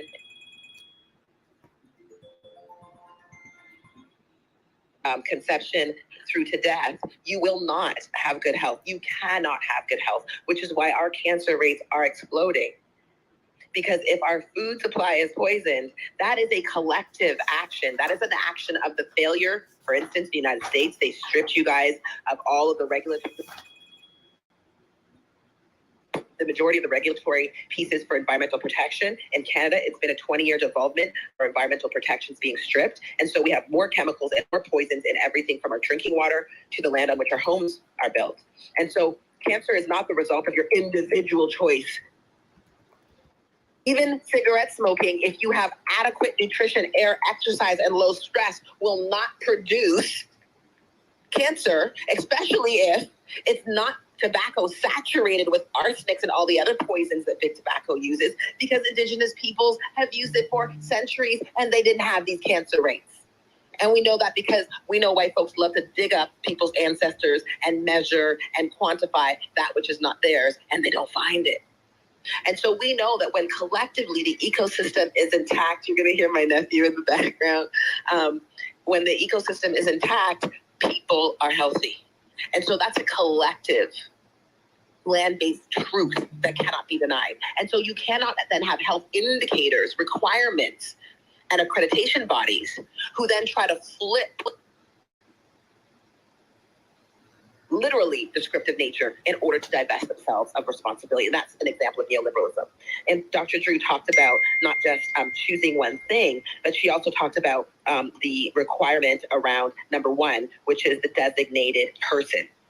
She articulated very well that, quote, in the requirement number one, it says the organization designates an individual to lead activities to reduce healthcare disparities for the organization's individuals or patients. And then it goes on to tell you that the rationale says, and I quote, management level leadership, physician leadership, and team leadership have been consistently associated with successful quality improvement projects, and the lack of such leadership is frequently linked to the failure of quality improvement efforts, end quote. Again, this document contradicts itself. So why did you not then cite that literature and make sure when you cited it that your requirement one had an A, B, and C? Because the literature also tells that you must have, and I loved, Ijeoma, your tweet this week. I don't get to see a lot and respond to as many as I would like because of my crazy schedule, but you were just like, when those opportunities come in the US, you call it DEI. In Canada, we call it equity, diversity, and inclusion because equity is a legal principle in parliamentary law. That if the opportunity for DEI as it is in the US and EDI as it is in Canada comes with no power, no budget, no authority, and no staff, you're saying no. And this exact rationale contradicts itself because no, you can't have an individual without an office, without a policy person, without someone who has critical measurement skills, a person who's taking care of and assessing the procurement and implementation practices of increasing algorithms in the clinical space, as well as the existing analog practices. You can't do this without a budget, and you can't do this without a disciplinary mechanism, because of course you say, let us all begin. but there will be those who do not follow through. And so there needs to be a personal and professional development plan that evaluates that. And there needs to be penalties, and there needs to be a stepwise process, because when you run out of your penalties, you need to be pulled your license. You need to be benched. Because in sports, when you don't listen to the coach, what happens? In medicine, when you cause too many incidents, what happens? But that's why they want to count how many Negroes, how many differently abled, how many this. Mm-hmm. Because they don't want to talk about who did it, because then somebody's accountable. Right. So when you say an individual with what? The literature very clearly says you must have a budget, you must have authority, you must have disciplinary measures, and you must have penalties. That's what the literature says in the private and the public sector. So where's that, my friend? So to the point of Dr. Drew's earlier contributions, one individual, this is a farce, because in order to do systems-based change, it's not an individual. Right. It's an individual with an office that's accountable to the stakeholders directly with no buffer zone. Number two, there are no qualifiers in this statement, as I pointed out. There's no evaluation, and without an active audit that is presented to stakeholders that have the opportunity to implement measures and penalties, this is just standard absolute status quo nonsense, because this is an organization that accredits. And to the Dr. Drew's point, it reimburses on the basis of that accreditation. So it has the power from the jump to have said, based on the data we have from doing accreditations, they've been around since 1951, here's what we know, here's what you have to fix, here's what we validated with you, and most importantly, with the people that you serve, who you are accountable to. And this is what this one individual will do with these resources. And this is how we're going to clock their progress or lack thereof and hold not just them, but whom they report to accountable. So I wanted to add that piece because I'm going to go through each of these. So I've gone through now number 1, number 3, and number 6. I'm going to pass on the next round between number 2, number 4, and number 5, and then round them out. So I will be breaking these down and reading each one so that we can keep track as I respond. Thank you. Thank you, Sister Lana. And Sister Michelle is having Wi-Fi difficulty, shall we say. So I would say that you can go ahead to the other numbers, and then we will open it up to the audience. So you all be ready. It's your time in the next couple of minutes, and be ready with your comments, your questions. You can go ahead and start requesting to speak. But go ahead, Sister Lana, with your analysis of the others, and then I will sort of, bring it all together as we pivot to the audience. And we'd love to hear from every single one here, your thoughts, your reflections, your reactions. Hopefully you've been following along with the document. I'm actually right now about to post a little infographic I made with just the 6 requirements just listed, and of course go to the document and get the flesh, but they're just the actual just requirements, just so you can look at that. But definitely doesn't supplant the actual document, but just to make it easy. So I'll be posting that in the next few minutes. But Sister Lana, go ahead and go into the other requirements too. And so in requirement number 2, it says the organization assesses the patient's health-related social needs and provides information about community resources and support services. There's several issues wrong with this. First, I'm going to go back to our physics lesson. The force, the energy, the direction in which this is going is, again, back to the individual. It is not the individual that induces their own harm. We just gave an example around one of the most important things in the human condition, the access to clean air, clean water, and a clean food supply, something the United States does not have for the average workaday person. If you can afford the organic and the whole foods, and you're lucky enough to have some land around you that neighbors and communities come together with community gardens, but very few people have access to a direct supply of affordable, non-contaminated food and the means to prepare it, consume it, available for them in the United States. That's a fact. And it even becomes less when we look at the land buys of your friend Bill Gates and the number and acres of land and animal husbandry bought by foreign governments. When I speak about China here, being mindful of the anti-Asian sentiment that can go with some of the U.S. policies. So I caution us around that. But in fact, China has bought up almost the entire pork industry Me personally, sorry to offend folks, but they can have it. But for those of y'all for which pork has been a long staple in your families for generations, that's a very dangerous thing. Because we also know that animal husbandry, which is the care and production of animals for human consumption, provides a serious level of fertilizers to water supplies that are poisonous to humans, and the chemicals used to grow these animals to ridiculous sizes has been dangerous. And we've seen time and time again, Black communities where these huge farms that have 20, 30, 50, 100,000, and just the pure amount of deluge, the stench, the poisonous chemicals have increased cancer rates in those Black communities, Indigenous communities, 5, 10, sometimes 20-fold. So this is serious when we have an organization that claims to have used a rationale, claims to have used evidence, and doesn't use the most obvious evidence. These are not health-related social needs. These are social and economic crises that are forced onto some populations and not other. And we say some. We're talking about those who are not white and elite.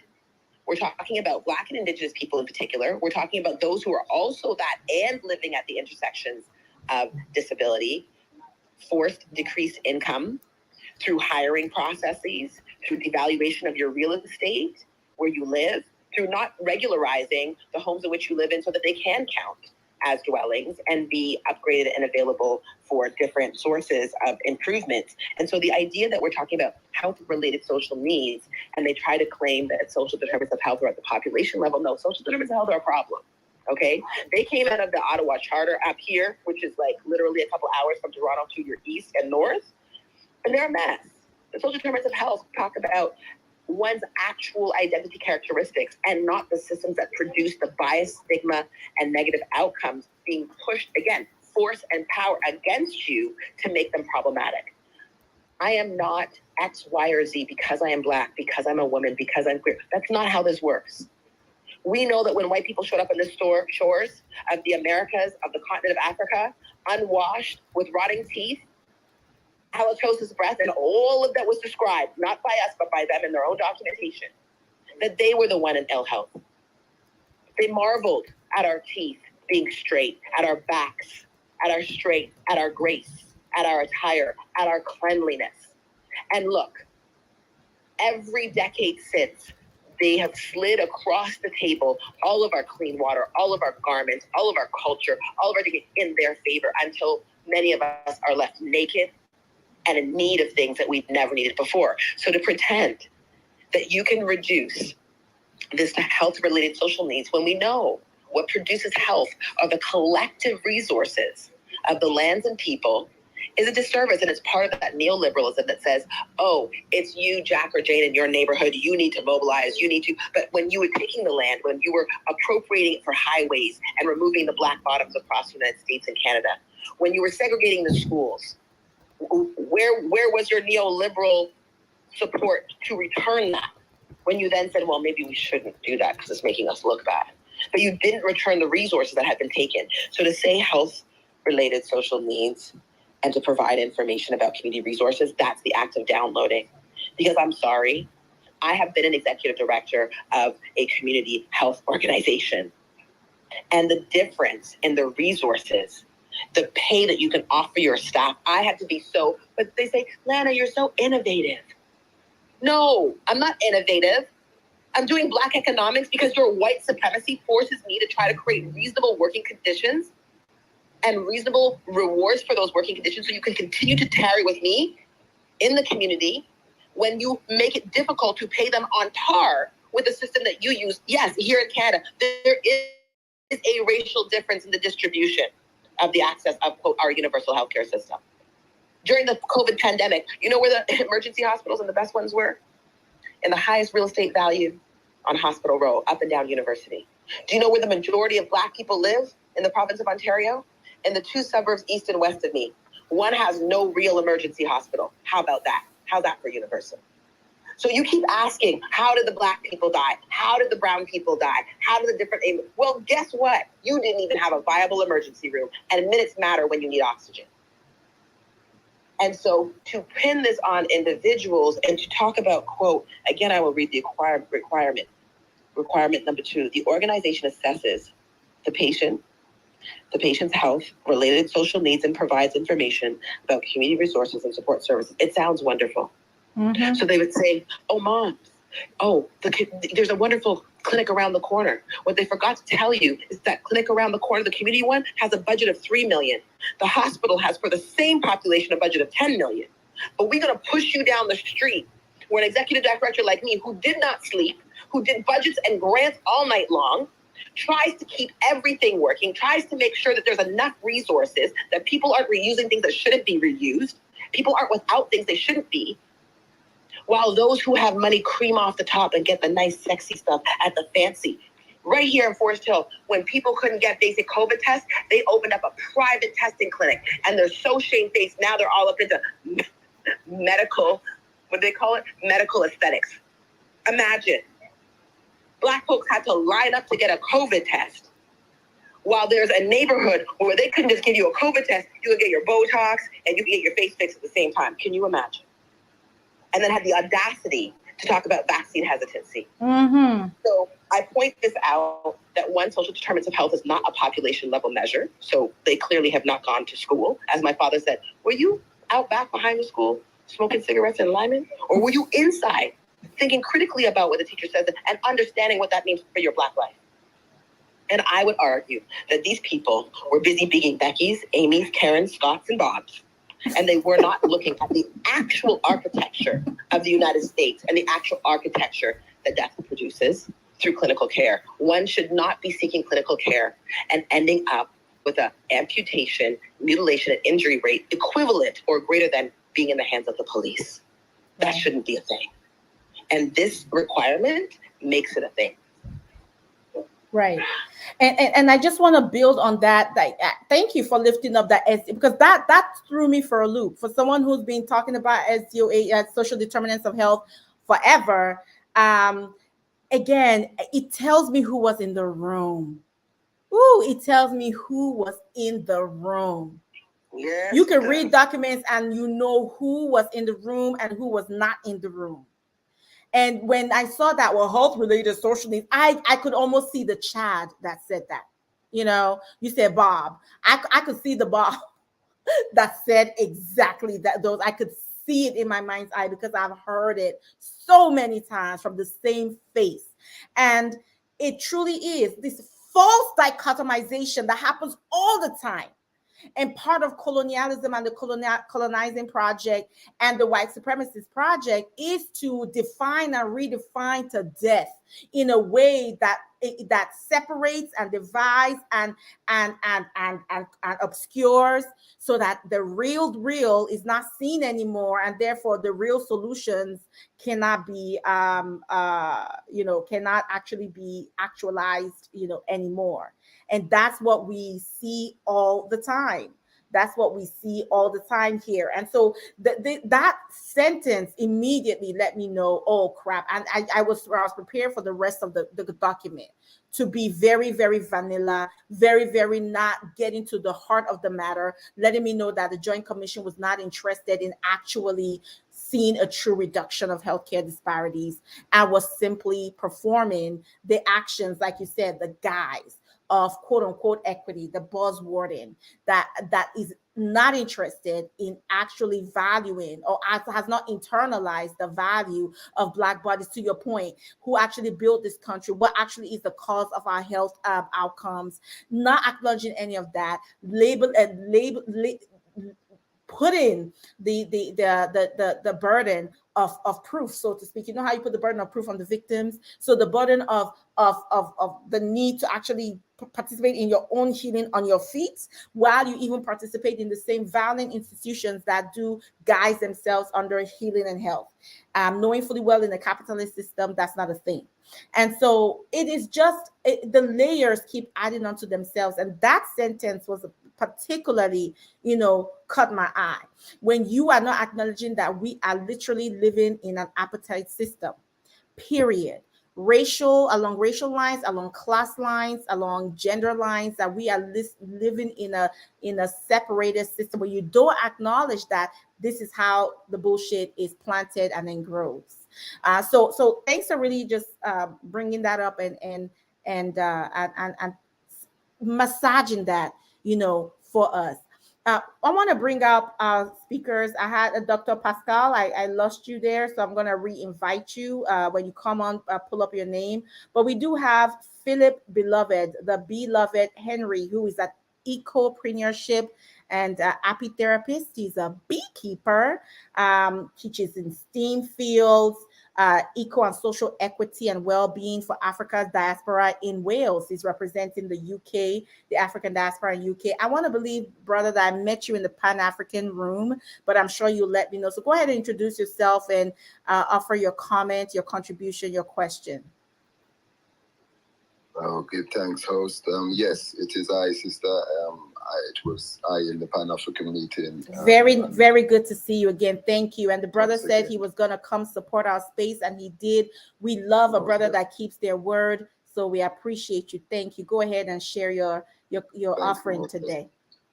So obviously I'm from the UK, so I'm not familiar with, well, first of all, thank you for hosting the space. Thank you. I'm the co-host, very informative.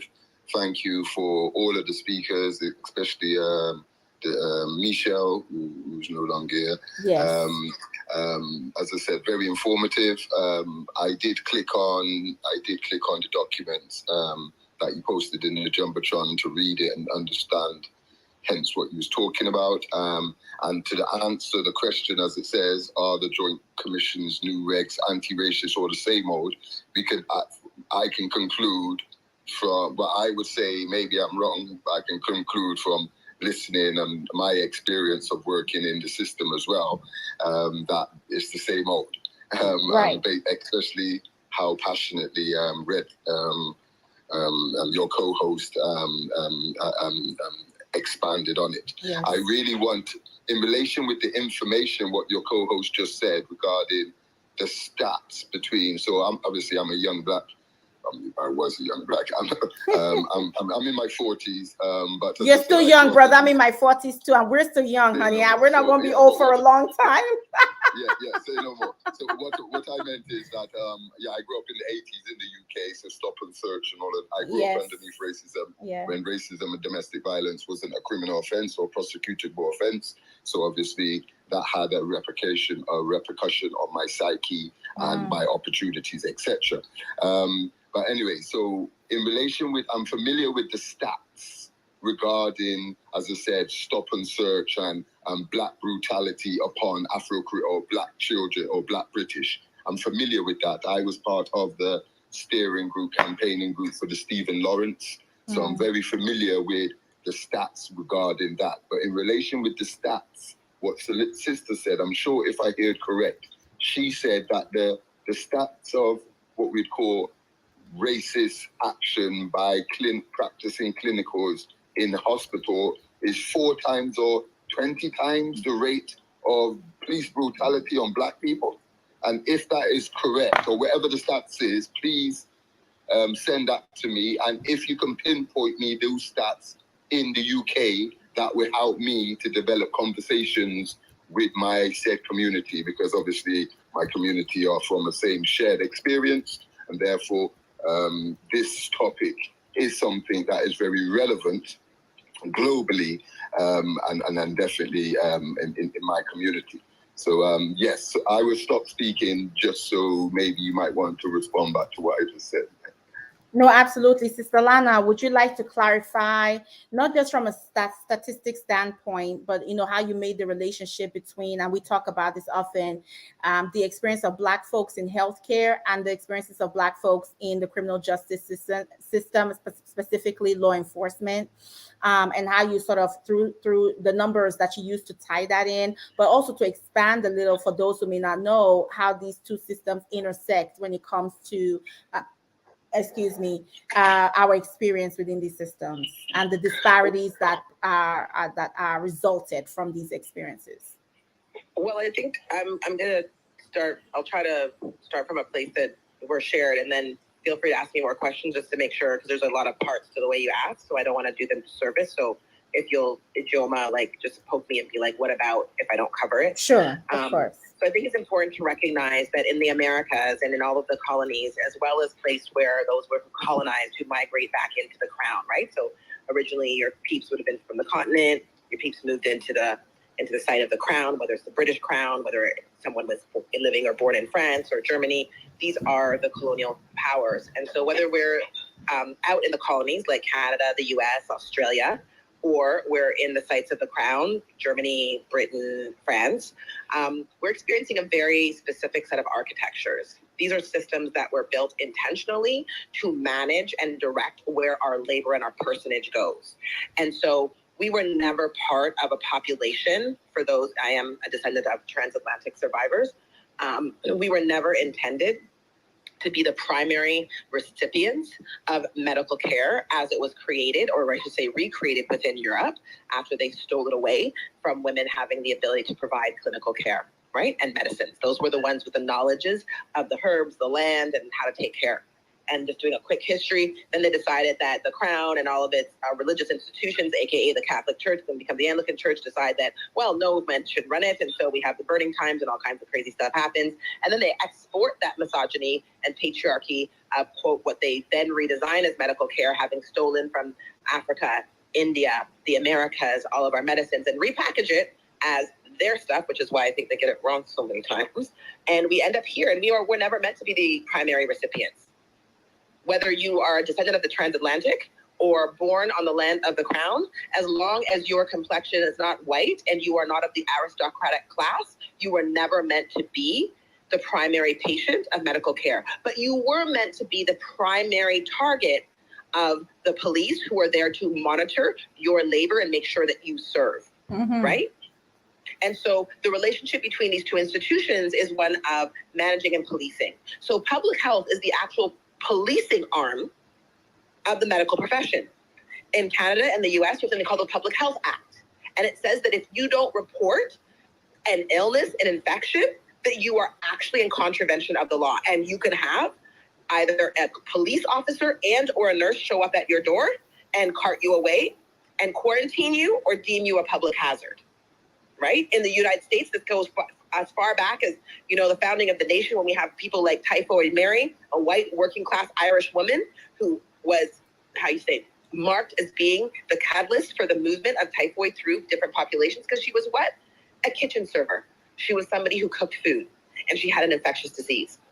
And so the patrolling of people's bodies through medicine as being deviant bodies, deviant sexualities, deviant because of class, is done by medical professionals. It is medical professionals, from general practitioners to psychiatrists to neurologists, who determine you to be fit or unfit. And that medicine, to take it to the basics, was what defined and decided that Black people were Black, and invented the category of race and codified it in medicine. And then it became codified into the law. They were the ones who were like, no, they're not really the same as us. They use science. And these two institutions go together, because you can't be 3/5 of a person. You can't not be sufficient to be a crown subject without someone declaring you to be fully human first. Right. And so once there's a debate about that anywhere, there's a debate about your humanity. And that debate, the evidence has always gone, they always call the doctor. And interestingly, when this primary debate went on and continues to go on, we still refer to doctors who have no proper sociological, epidemiological, or statistics training. And there's a great article that my colleague Joanne, who has been on before, shared, and it's called How Eugenics Shapes Statistics, Exposing the Damned Lies of Three Science Pioneers by Aubrey Clayton, October 27, 2020, in, I think, what's this publication called? I will try to drop it in the it's a popular piece in the sociology section. I'll drop it in the Jumbotron. And it talks about how statistics and medicine come together to produce what is considered the non-deviant human. So to be marked as deviant is to then be moved into the criminal justice system and or to be surveilled for censure, right, for discipline. And the police system is the one that receives you. So these two sets of institutions have always had a long and intimate relationship. The sanatoriums were filled and continue to be filled with people who did not receive the supports that they needed. And notice who gets recognized as having a clinical illness when it comes to criminal trials and who is not considered having a criminal illness and always culpable. Just take a look at death row and take a look at the executions and take a look at lifers, and you'll notice their complexion and you'll notice their psychiatric evaluations and how they are very, very racialized, as well as a whole host of other things. Never mind the elementary school to prison pipeline, that a lot of it is involved in labeling Black children as need of remediation, not need of, learning supports and expanding, but in need of remediation and potential, quote, antisocial behavior. So the ways in which medicine constantly shows up in education and criminal justice to produce a criminalized population has a long and intimate history. And to miss that is what causes documents like this to be written and to try to obscure and hide that relationship. Because let me tell you something, as someone who has worked on the front lines, who's been an executive director, who's been a consultant, who's done all these numbers, like no less than 20 to 25% of any population in the colonies, as well as in the Crown, are people who have struggled with having inappropriate or the lack of assessments and supports. The prisons are filled with people who are just freaking poor. That's it. If you gave them money and you gave them resources and you didn't treat them like social pariahs, they would be the same place all the other rich people's children are, living their best freaking lives, doing what they do. And when they fall out, they would be getting the supports that they need. There's not a big difference between rich people's children and adults and poor people's, except for what they have access to and what they get, hung on them permanently. Right. Right? And so the relationship is long, it's storied, and they're not separate. And to not see the relationship means that the people, for instance, whether it's in Canada or Wilmington, Delaware, that don't get the supports they need are going to be put in increasingly unvirtuous positions, left to figure it out. And what do you do when you just don't have enough of what you need and you're literally dying and in pain? What do you really expect people to do? Right. And and here I just want to point out that if we want a systems-based change that holds accountability, we're not leaving out the fact that this society has an architecture of dispossession. It's not a coincidence that some have and some don't. It's a structure that produces it. Okay, so the immigrant dream, bullshit. Let's see what happens to you in 2 and 3 generations. Watch and see. Because what we have, we see it in Canada in our own data.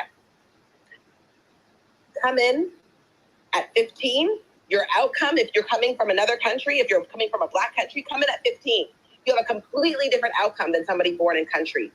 Check your generations. Look at the data 2 generations in. You increasingly look like multi-generational African Americans. Why? Because the systems that produce the crushing dispossession get to grab hold of you from preconception. So let's not get it twisted, eh? Pay attention to the generations and you will see the truth emerge. And it's ugly because it's calculated, it's an architecture, and you can swim upstream all you want, but unless we change the direction of the stream, because they put a dam in and it's not even supposed to go this freaking way, the immigrant dream is going to go right down the tubes. And it's going to join the African Americans that have been here for generations, those of us who have been in the transatlantic for generations, and those of us who are indigenous to these Americas. Any buffer you have, baby, watch out. If the system don't change, your babies can't survive, because guess what? This is an ocean of white supremacy, not a stream. And I think that's where we miss it. We miss the ocean. We miss the structure. We miss it's in the air that we breathe. And what we talk about here is how we, right, of Black peoples, Black people and Black indigenous peoples, throughout the diaspora, are building and creating and freedom dreaming that inside of this structure, inside of these oceans, how do we build our isles of liberation and our isles of abundance and our isles of growth and prosperity. And so we're going to hear from our next guest speaker here, and then we'll start talking, Sister Lana, you and I. It sounds like, oh, thank God. I was going to say Sister Michelle is back. Woo, child, I was missing you real bad. But we're going to hear from Dr. Pascal, our powerful Dr. Pascal. But Brother Philip, I hope that, you got the response that you need, and we'll try to get you more information offline in terms of any data or literature. We're always happy to support our siblings all over the diaspora, and also how you unpack the granularity where you're at, because we know that politics is local, and doing this work is also local to where you're at. So certainly happy to continue to build offline, and I hope that you will join us soon. Sister Lana talked about food, and we're going to be talking about food and how we look at anti-blackness in the food industry, how to speak to health, and how we build even inside of that. And I hope that you can join us next Saturday for that. But in any event, I hope, Brother Phil, that you got an answer that satisfies your soul. And thank you so much, Sister Lana, for breaking that down. And again, the needs of that system-based approach that is rooted in history is very critical. Let's hear from Dr. Pascal, the powerful, wonderful Dr. Pascal. And then we'll hear from Sister Drew. I hope that even as you were getting your Wi-Fi together, you were able to hear things here and there that you want to offer. But I would want us to start pivoting towards, well, where do we go from here? And pivoting towards, what if we wrote this document, all right, what would we write? What would we shift and change? I know we sort of have been doing that throughout the conversation, but just to explicitly spell out what are the pieces that we will modify, change, remove, add, and why that matters, and what the impact will be, and just kind of bring the conversation to an adjournment at that juncture. But let's hear from Dr. Pascal. Dr. Pascal, as always, welcome. Thank you so much for taking the time to be with us. We always love your voice. Yeah, hi. Clearly, this joint commission thing is very not in my field, but the conversation is definitely something that applies to academia, absolutely, and higher ed. Absolutely. And I was really struck by what Sister Lana was talking about, this lack of accountability, and always looking at and I kind of wrote a little thread about that based on what you said, but this idea that, you always look at the oppressed, because that's what it is, right? At the person that has been minoritized, that is actually suffering under the structure, and sort of wait for them to do the work that they cannot do because the system is in place that prevent them from doing it. And so this lack of accountability, so for instance, in academia in the US, we all know that the higher education system is failing Black students, right? And instead of addressing it, what they do is, okay, we have 10% of Black students in our institution, but 40% of them are not doing good. Okay, then you ask, okay, so what's the root? What's the problem? What do we need to do? And they refuse to address that, right? They refuse to increase number of counselors. They refuse to increase number of advisors. They refuse to give us the numbers of professors who are actually causing a bunch of Black students to drop out. And many of them to say, oh, you cannot go to medical school, for instance, right? So it's like this gatekeeping. And I was just reading while you guys were talking, apparently the algorithm, and please correct me if I'm wrong, but the algorithm that they use to try to reduce healthcare disparities tend not to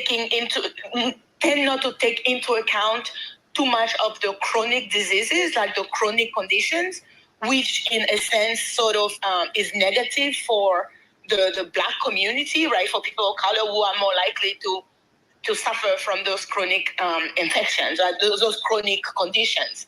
I don't know if that is true, but I want you guys to tell me about it. But if you're gonna create an algorithm that does not include people with conditions that primarily affect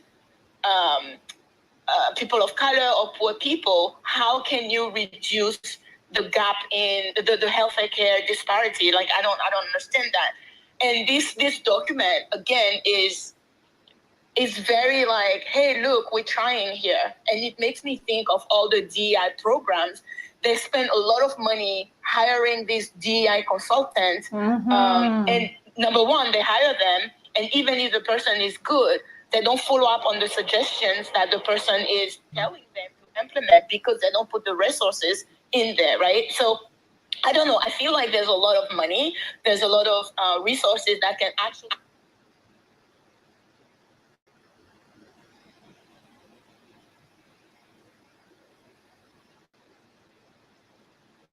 that are tiptoeing around the actual issues instead of going there. And to me, what I want to understand is why is it so difficult for us to articulate the problem and get rid of it, right? Like, we all know what the problem is. And this document, especially point number 3 or whatever, where they ask you guys, the institution, to record the numbers of things.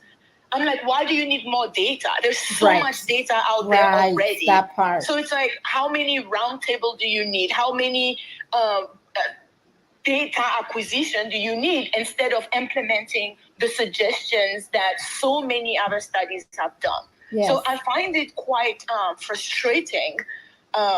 It's like they take us for stupid. You know what I mean? Yeah. I don't have a better word for it. They just take us for stupid, and then, you know, I don't know. My hope is that, since it seems that you may have a bit more Black people getting into science or into medicine, maybe some of this is going to shift. But from what you just said, with, you know, having an area that has like 90% Black people with no Black residents, it's kind of, I don't know. My hope is a bit is reducing a little bit. But anyway, my point is, this document is just crap. They just did the bare minimum to say, hey, we are aware of it, but nothing tangible that would actually make a difference in people's lives. And as somebody who, when I go to the doctor and I say, I feel pain here, I feel pain there, and they look at me like, oh, you don't know what you're talking about, until I tell them, well, I'm a doctor. I don't say I'm a PhD, right? I just say I'm a doctor. And then all of a sudden they start talking to me like I'm a human being. You know, and this is Stanford healthcare, right? So they should know better. But anyway. But don't. So I'm done. I'm done. That's what I wanted to say. That this, thank you. Surface or pretending to addressing the problem with no real substance is why we cannot make any progress.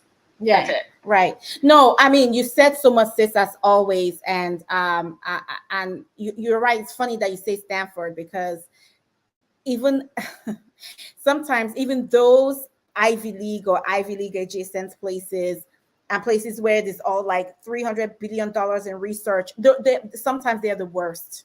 Sometimes you get even better, more human-centered care at the roundabout corners place. Health center that is, like Sister Lana said, just trying to keep house and home together, just trying to keep the windows open. People who have like lovingly forfeited their salaries in the last month or so just to keep the place going because they love the people so much.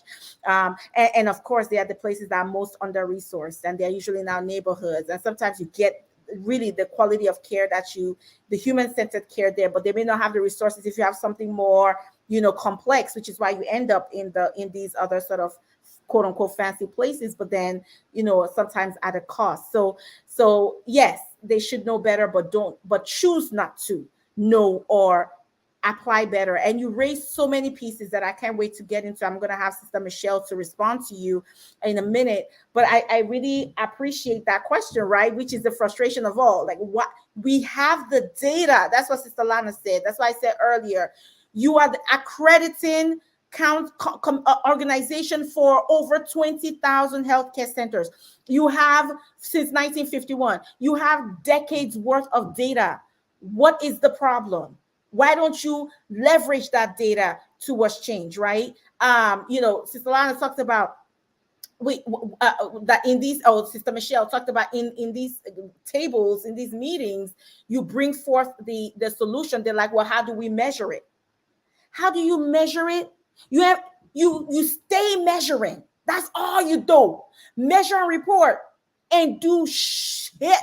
And then at the end of the day, for those of us that are degreed in GSDs, we are doctors of GSDs, as we define GSD, getting shit done.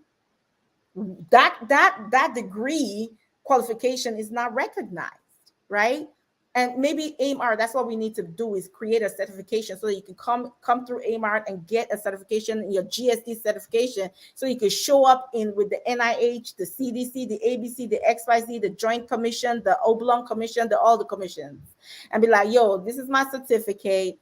We got, Dr. James and Dr. Opara and Dr. Drew certified me with a capital G, capital S, and capital D, so I can fit to sit in this room, and these requirements and these recommendations I'm making to be adopted and adopted and implemented. Okay, honey, and maybe that's what we need to do, Sister Lana. We got to sit down, talk about that.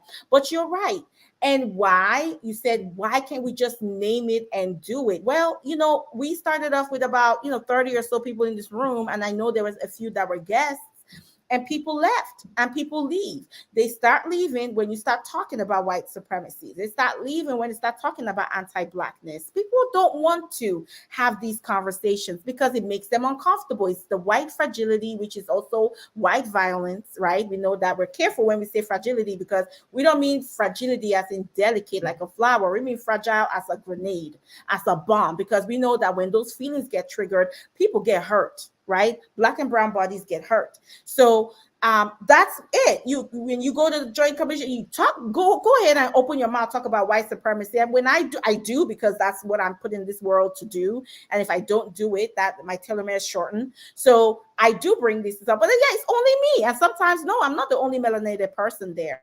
But whiteness and white supremacy has set up a system and a culture, right, to preserve itself. And you do that through terrorism. And many people just live in the terrorism, right, of I cannot trigger and make white folks uncomfortable.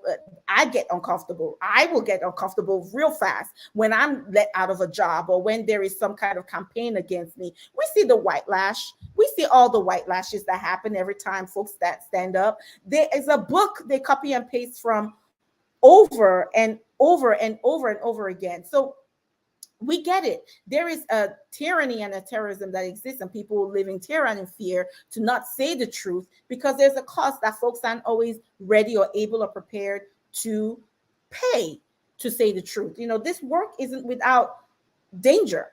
This is not it's not funky. I can sit here and say all these things and do all the things that I do offline, but I'm very clear. And there's sometimes I drive home, let me be honest, and I gotta look a little, I drive with a certain awareness. Let me put it that way, with what car is pulling up next to me and things like that. So it's not without, and I'll let you speak in a second, Sister Pascal. It's not without danger. And so folks, they count the cost. Don't judge folks. It is what it is. However, just being clear as to this is part of the why. The why for why we don't address those root causes is the actual root cause, right? White supremacy is the root cause of these outcomes and requires to, the need for us to identify it, to dismantle, eliminate it. It is also the cause to why people don't identify it and eliminate it, because of the power that it has to make people's lives live in hell in many places. We had a roundtable not too long ago, an AMAT roundtable on the doctors at Harvard and Brigham, I believe it was Brigham Women and Children's Hospital and the Harvard system, who were being targeted by white supremacist groups, right? These are Dr. Michelle Morse, who is now the Chief Equity Officer of New York City. Yes, proud of that sister. And one of her colleagues who had their faces printed on flyers, and there was protests happening outside the hospital with, and y'all can Google this, it's all online, with signs saying white lives matter, and doctors are killing white people in the hospital because Trump went online to talk about, I don't like calling his name, 45 went online to, I was talking about because of anti-racism in medicine, that white people are being, I'm sorry, I can't say this with a straight face, but that white people are being ignored or not getting the care they need because of, in response to the movement, our movement to create an anti-racist medical and healthcare system. So you have, these swaths of white folks that internalizing that, meaning that they're going to be less than, because that's what whiteness teaches you, that neoliberal, belief and ideology that is individual, every man, literally man, for themselves. And if it's not you, it's somebody else. right? It's not somebody else, it's you. There's scarcity of resources. If you're helping someone, that means you're being hurt, right? That mentality, that lies of whiteness allows for whiteness to be perpetuated and for people to feel threatened instead of invigorated. That, oh my God, let's build this better world. We'll all will thrive. In fact, my life will be better if we are in an equitable and just world. Like my life will, instead of thinking that way, but no, somehow something will be taken care of me, taken away from me, and I'm gonna hurt, and I'm gonna have not enough. And that ongoing story that they're raised with and conditioned, to believe. And so it's just very, very, very challenging to sort of contend with that and being able to name that. It's a lot. You have to be very, very strong and firm and take care of yourself. And we talked about this, I believe, last week or the weekend before that, when Dr. Sonny Nakai was telling us that we got to put ourselves in position so that we are not fully dependent on these institutions, so that we are free to speak truth to power. And if they start to act up, we can be like, well, peace, and move on, and that we're not economically and otherwise dependent on these people and these institutions, so that we can do the work that we need to do authentically and truthfully and courageously. So many things. I didn't want to speak that long. I apologize, but what you offered was incredibly rich. Sister Michelle, I want to invite you to respond to what you heard, and then I see you, Sister Lana, with your hand up. You will also respond as well, and then Sister Pascal will come back to you, because I think you did want to say something. But I want to hear from Sister Michelle, because she's been offline for a hot minute. It was just 1 second. I just wanted to say, be careful out there, because I received some death threat for no reason. And it's like, when it comes, you start thinking twice about doing the work. But like I said, we cannot be intimidated, because these people are scared of us, and that's why they react the way they react. So I just wanted to say, hang in there. We got this. We're gonna win in the end. No, look, we winning. We stay winning. I move. Thank you, sis. I've received some very, we'll just call them interesting correspondence. So I'm with you. I hear you on that. But this is the deal. You don't get into this work not knowing that that's what, that's part of the cost. That's a child's play, to be like, yeah, I'm gonna be out here and calling power to order, and everyone's just gonna love me. No, honey, that's not how it works. So these things happen. I'm sorry, by the way, that you received that, and making space for you. But literally all of us in this work have received all kinds of hate on all kinds of levels. And when you're women and femmes, it's even next level, because then there is also a gendered piece to the hate and to the threat. So I absolutely appreciate you, and we all need to take care of each other and ourselves. But again, you're absolutely right. And I said this at a meeting yesterday, and I think I posted this yesterday too. When quote unquote they, I don't think folks that act in the ways that they act actually hate us. Like, why would you hate your mother? Why would you hate that which created you? No, you're afraid. Now you hate yourself, and you're afraid of us. It is 100% fear that drives these behaviors and misbehaviors. You hate yourself, you fear us, but there's treatment for that if you want to, if you want to go ahead and go through that. So absolutely, we're not afraid, because we know that these behaviors come out of fear, which is highly unfounded and very concerning, for their mental and emotional and spiritual health, because they have invested in and believe the lies of whiteness, and therefore are bound. But to be liberated and to be co-liberators with us, they'll need to tell themselves the truth. Otherwise, yes, they will act out of fear and self-hate, period. So I hear you loud and clear, and I love you for saying that. Sister Michelle, go ahead. Can you hear me? Absolutely. I'm glad you're back on. Yes, and I've been able to listen intermittently. I had to go outside, so now I'm in the traffic. I hope you can hear my voice over it. Sister Michelle, we don't have a problem from a volume standpoint, but from a clarity standpoint. So we can't hear you clearly. So let Sister James answer, and then I'll move again, and I'll come back in 30 minutes. Oh, sis, we can't hear. Okay, so we'll go to Sister Lana, and then go ahead and do what you need to do. I appreciate you. Sister Lana, your hand is up. Go ahead. Sister Lana, are you still there? Let me see. Sister Lana, yes, I am. Oh, yes, there I you am. go. Sorry. It's all right. Yeah. Can you rephrase the piece for me, please? Because I couldn't hear for a minute there. Oh, sorry. No, just your response to Sister Pascal. Were you able to hear what she spoke about? Yes, because she actually, I loved her analysis. She just said the document wasn't so great in a nice way, but she also pointed out that there was a few things that she said that I wanted to kind of highlight on, which was one, they have more than enough information. Yes, it does apply to higher education because let's be clear, people are having health incidents, and health is not just about getting clinical care. It's all that you need to be able to go to school, to go to work. So again, this documents apoliticalness, ahistoricalness. So this is in your wheelhouse, right? Because if students and faculty and instructors are not healthy and can't get what they need, they can't provide what they need to students. So I think it's important for us to realize that when we talk about health, it takes everything. It takes all of us. It takes a village.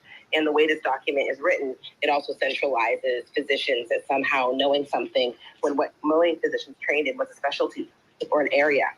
They're not trained in health policy. They're not aware of how and the pitfalls of many things. And this document is very centered around a particular kind of knowing and knowledge and speaks to patients as if they're just sites of information.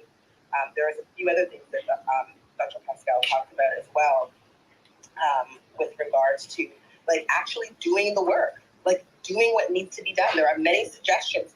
There are in Canada, we call them royal commissions. And their reports. In the U.S., you had document upon document. I've reviewed many of them around Black, Indigenous health, people who are differently abled, those who are in redlined and communities that have been turned into zones of poverty and a lack of access. Lack of access is not something that's a result of you can't get into a certain building because of just stairs or you can't access because of Medicare. It's a structure that makes it impossible for if you are employed to leave from work to access that place because of how far it is. And that's all been designed by the economic system. Right. The highways, the byways, physically how much it costs to park, that was all designed. Nothing about it is natural. It is not like a seed growing in a field, right? So the entire framing of this document, to the point of Pascal, kind of ignores the reality that one, it takes a village. Two, you have all the data. Three, just use the suggestions. We done told you what we need done. Right. Just do it. Do it, codify, do it, hold people accountable.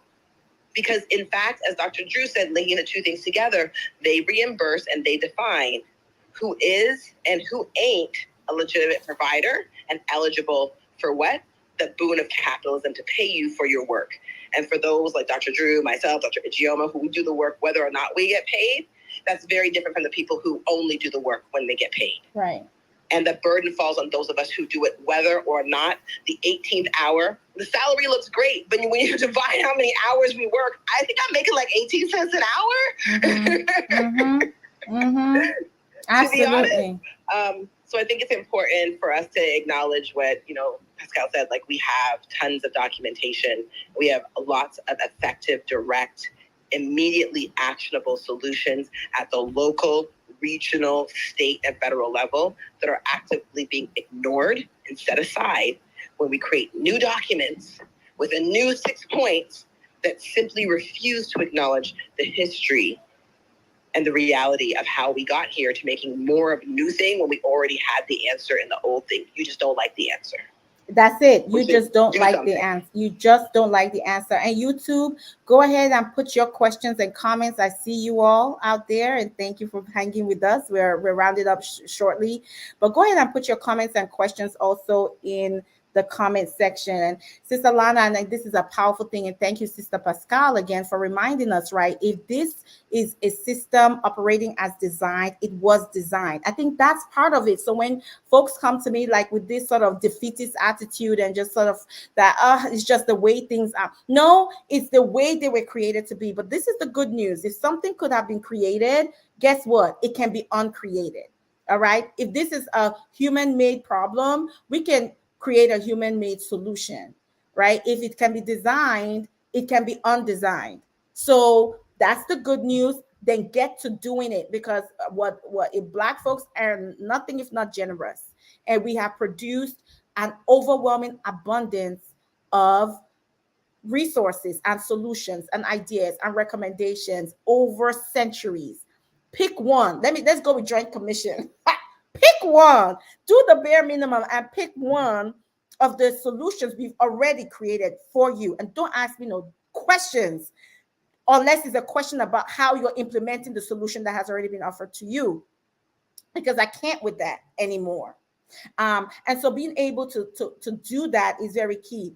And then the piece that you said about education, I was listening to, speaking of data upon the measurables upon and I really want to write a paper just like the CDC finds that 40% of because why are you telling us stuff we already know? Right? And so there's a new paper that has come out about a study that showed that majority of Black children and poor children are more and more behind in educational, markers of achievement post-COVID. Like, duh. But back to you and what you said, Sister Lana, is again shining the light on the victim. So somehow now Black children and poor children are somehow inherently broken, that they cannot learn, especially post-COVID. Of course, COVID changes, and Black children and poor children, who many will are now orphans, have lost their parents, their grandparents, and caretakers to COVID, like literally their lives, who have lost their livelihood as a family and have gone further behind economically in a system that already was designed for them to be lower on the hierarchy of socioeconomics, right? And they've fallen even further down because of COVID-related economic challenges and the recession, etc., and all those pieces. Like, again, and then of course, because of a school system that is also inherently white supremacist and racist, of course they will be at the lower end of the stick when it comes to achievements post-COVID. But that is always missing from the analysis. It is always a repetition. So when you talk about the intersectionality with criminal justice, but also with education, absolutely, the way we talk about these disparities and the way we shine the light on the victim and the survivor of the system of oppression and violence that results in those disparities as the cause of those disparities versus, again, the recipient of those disparities is part of the issue here. And so so that's just another example, and thank you for naming that. Sister Michelle, are you finally able to communicate? I pray so. Okay, good. I pray so. You sound good. Go ahead. Yeah. So much there. And I want to just say, Sister Pascal, it's always wonderful to hear your voice. I have been able to hear, but often sometimes not able to speak and logging in and out, so I apologize. You're fine. No need to apologize. Go ahead. We know how tech don't want us to be great, but we're great anyway. I know, right? They're probably listening and doing everything they can to block us. Listen. When I think about this, at the end of the day, we have that old expression, a day late and a dollar short. And, right now the Joint Commission is 71 years late and a few $1 trillion short.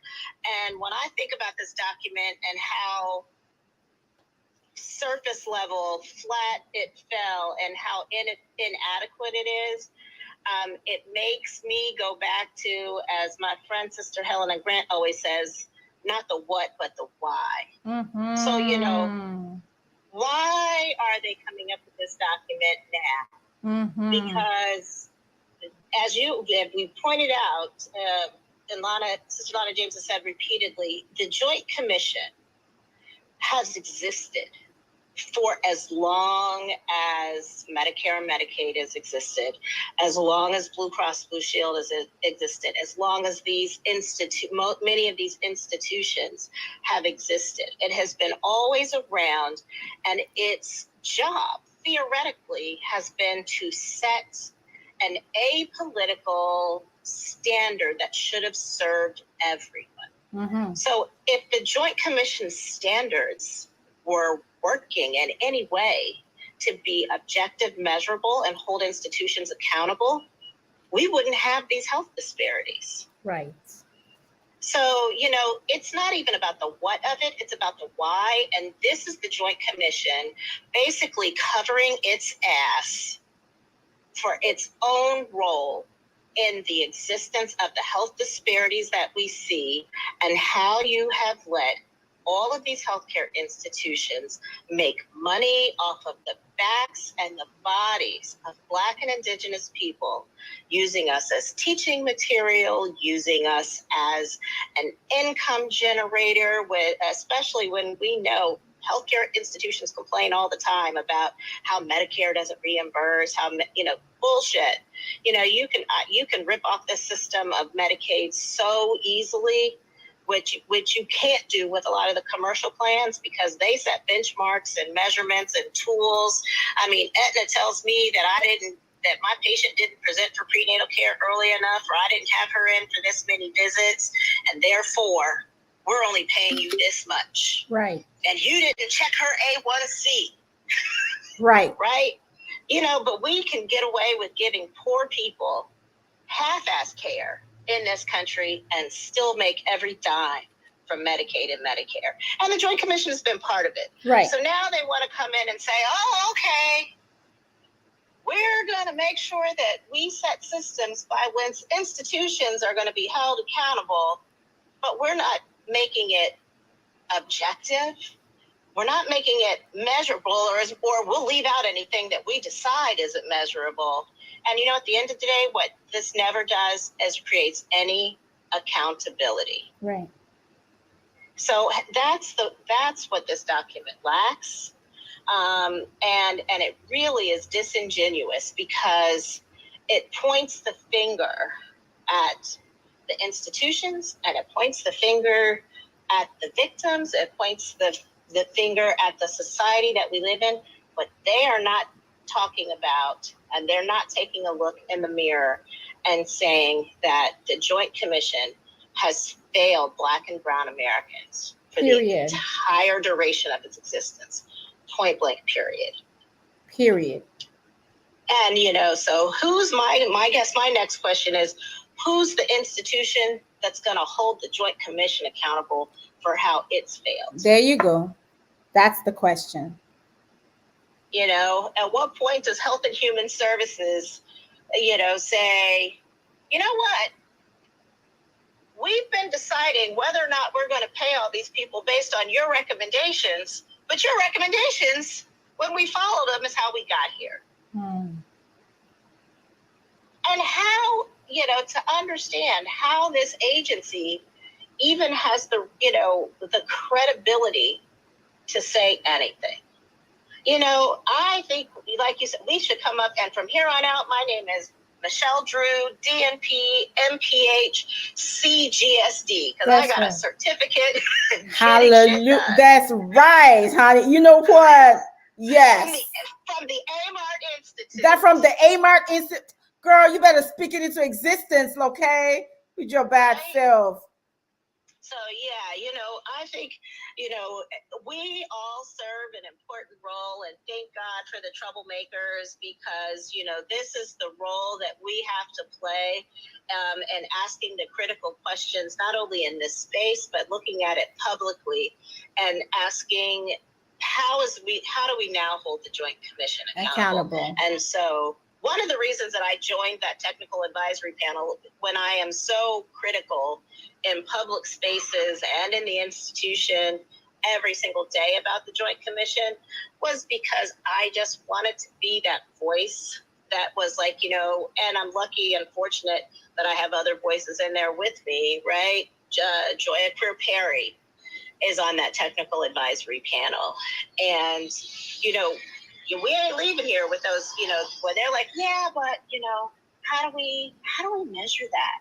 How do we survey that? Yeah, that's really simple. How many times have you had this complication, and how many times have you by overall, and break it down by ethnicity? This is really simple. This is really simple. If you've got only a 1% postpartum hemorrhage rate in your entire population, and a 0.3%, postpartum hemorrhage rate in what you call, quote, white non-Hispanic women, but you got a 20% postpartum hemorrhage rate in Black women, you failed. And not only do you not get failed, therefore, you don't get reimbursed for all the treatment that you have to do to correct preventable complications. What if that were the standard? For every preventable complication that happens in this institution in a Black birthing person, in a Black neonate, in an Indigenous birthing person, and an Indigenous neonate, you don't get reimbursed. What if we put this institution in immediate jeopardy every time a neonate in the NICU that is identified as Black, that is identified as Indigenous, that by acuity should have come out of that NICU crying and cute and pink and brown and cuddly and healthy, leaves through the morgue exit. And until that immediate jeopardy is resolved, you are not getting reimbursed for any of the care. What if you don't get reimbursed for the care that you're giving those Black babies until they have the same outcome as white? That's what matters, is accountability. So when the Joint Commission says, oh, yes, we want to make sure we hold them accountable. We're going to make sure that everybody has a, EDI office with a director who gets paid for 1 hour of his time or her time for the work. But we're not going to hold them accountable for the actual outcomes. That's bullshit. Right. Yeah. So until, it's nice that they talk, that they're talking about it, but now we have to hold them to the fire. And maybe that begins when community-based organizations, when large entities of, the Black Public Health Social, Black Public Health Workers Association, the National Medical Association, the National Black Nurses Association, all of us who represent not only Black healthcare professionals, but the communities that we serve, because we are from those communities, when that we have to come out and start demanding that the Joint Commission and the payers are held accountable when they fail us. And you're right, and I don't take it lightly, and I hear Dr. Pascal talking about receiving threats, and I know we all do, and it's hard work, and it's not for everybody. I say often the reason that I'm as loud as I am as in public is that I'm doing it for the people that can't. Not only people in my community, but the residents who can't, the attendings who can't, the people who have everything to lose. Because I got a lot to lose, including money in my pocket and health insurance and all kinds of things. But I just reached a point where I was tired, where I couldn't do it anymore. But it's hard, and we actually live in physical danger. When I walk around certain cities, I was in Miami recently teaching an abortion workshop for Black birth workers that serve in Black communities in South Florida. And I had to have an armed bodyguard with me. When I was in Chicago doing the same thing, I had to hire brothers, thank God for them, from the Nation of Islam and sisters from the Nation of Islam to provide physical security for me. Because everywhere I go, people threaten me with harm. I live in the hood. And probably one of the reasons I feel safest, because I know that some of the people locally who hate me the most, y'all ain't coming up in here. Right. Because they know. Right. And I'm situated right across the street and half a block away from a motorcycle club, as y'all heard at the beginning, but it's also on the FBI watch list. And so people don't bother me too much, because as we say, don't start none. There won't be none. But, for those of us who are willing to get into this fight, we came into it knowing what the risks were. Right. We come in with facts, we bring receipts, and we came in with the energy and the staying power that we knew this was going to be a long, hard fight. And so for you, for Sister James, for Sister Owlette, Karen Scott, there's just hundreds and hundreds of people, Uche and Oni Blackstock, who are constantly putting ourselves out in public, willing to use our Dr. Stella voices. Amar, Dr. Brittany James, Dr. Kali Hussein, Dr. Vanessa Grubbs. The list just goes on and on. And yep. Yeah, we as we speak their names, We pray over them. Amen. We cover them. Ashe. We ask the ancestors to continue to lift them up and keep their path clear of obstacles. Ashe. Because this is hard work, but we will triumph and we'll hold them accountable. I read this document, and many of us that we're already, as the Joint Commission's hearing and listening, as people are tweeting, what kind of trash is this? Right. Right. And they'll be coming back soon with, oh no, wait, this is only the beginning. Right. And so, cheers to you for hosting these conversations, and how do we take it broader, and how do we hold the institutions that have the most power to put the highest rates of accountability. That's right. I love that. And that's hot facts. Is how do we hold those with the most power with the highest levels of accountability? And that is the appropriate place to sort of pivot as we bring this conversation, round, and we'll hear from Sister Lana to close us out around exactly your question, right? How do we start to inject the accountability and taking it to the next level, right? Like, how do we hold the JC that put this together accountable? Not just the accountability for institutions and individuals within the healthcare system, but the JC herself. And you said the right thing. I love that. You're like, wait a minute. And this is something I learned too, always asking the why and the functionality of a thing. What is the function of this document, this piss poor document, right? Okay, it was piss poorly written and didn't address really root causes and do all the things that it's supposed to be done. Why?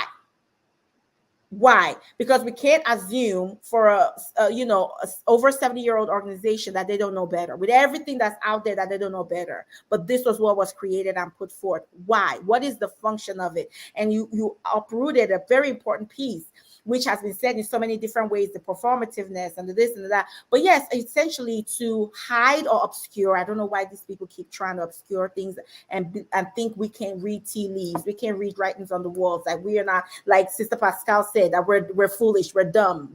Dumb is an ableist word, so forgive me. But that we're not smart. Right, that we can see what we see. I don't know how, but I guess that's what power does. It does sort of delude you, which is why we call white supremacy a delusional system of supremacy. We know that to be clear. But this idea to basically cover their ass and obscure their own complicity in their role that they've played in these disparities that have resulted from, again, their own role. And I mean, and you showed that relationship beautifully with the payers and insurance and all the repercussions that are domino effect of the decisions that they make every day. Whole, like 3 million%. So yes, we have to start talking about how do we take it back and feedback and hold them accountable. And you brought in, HHS, Health and Human Services. How do we get, them involved? Because who is the oversight for the JC, as an example? How do we get the people, who, by the way, is another missing element here? There was nothing about patients and patient input and patient voices. Nothing from what I read. And if there wasn't, I missed it, and you saw it, please let me know. But from what I read, and I've read this document quite a few times now, I didn't really see anything, especially from the people most impacted by the disparities that they're talking about. Black folk, indigenous folk, brown folk. And so, and of course, folks with intersectional identities inside of that. So it truly is a question of, well, where do we go from here? What is it that we need to be modified and to be, how would we rewrite this if we were to rewrite this? And inside of that is, what does accountability look like for the Joint Commission, as well as for the front line or the end users of this document, of these recommendations, these requirements, right? What does accountability look like, and how will we rewrite the document? And that's where I want us to sort of, close out the conversation. And so, Sister Lana, would you like to take that on? Yes, I would. I want to say thank you very much for the opportunity to do that. And that this is a U.S. document, and being in Canada, it has relevance because we are in a process of, if you will, being Americanized, meaning there's a real push to try to privatize the health system, not just in Ontario, but in Alberta and other provinces, because there is money to be made. And we know the most money made in healthcare is that of those who are made victim, right? And so the relevance here is twofold.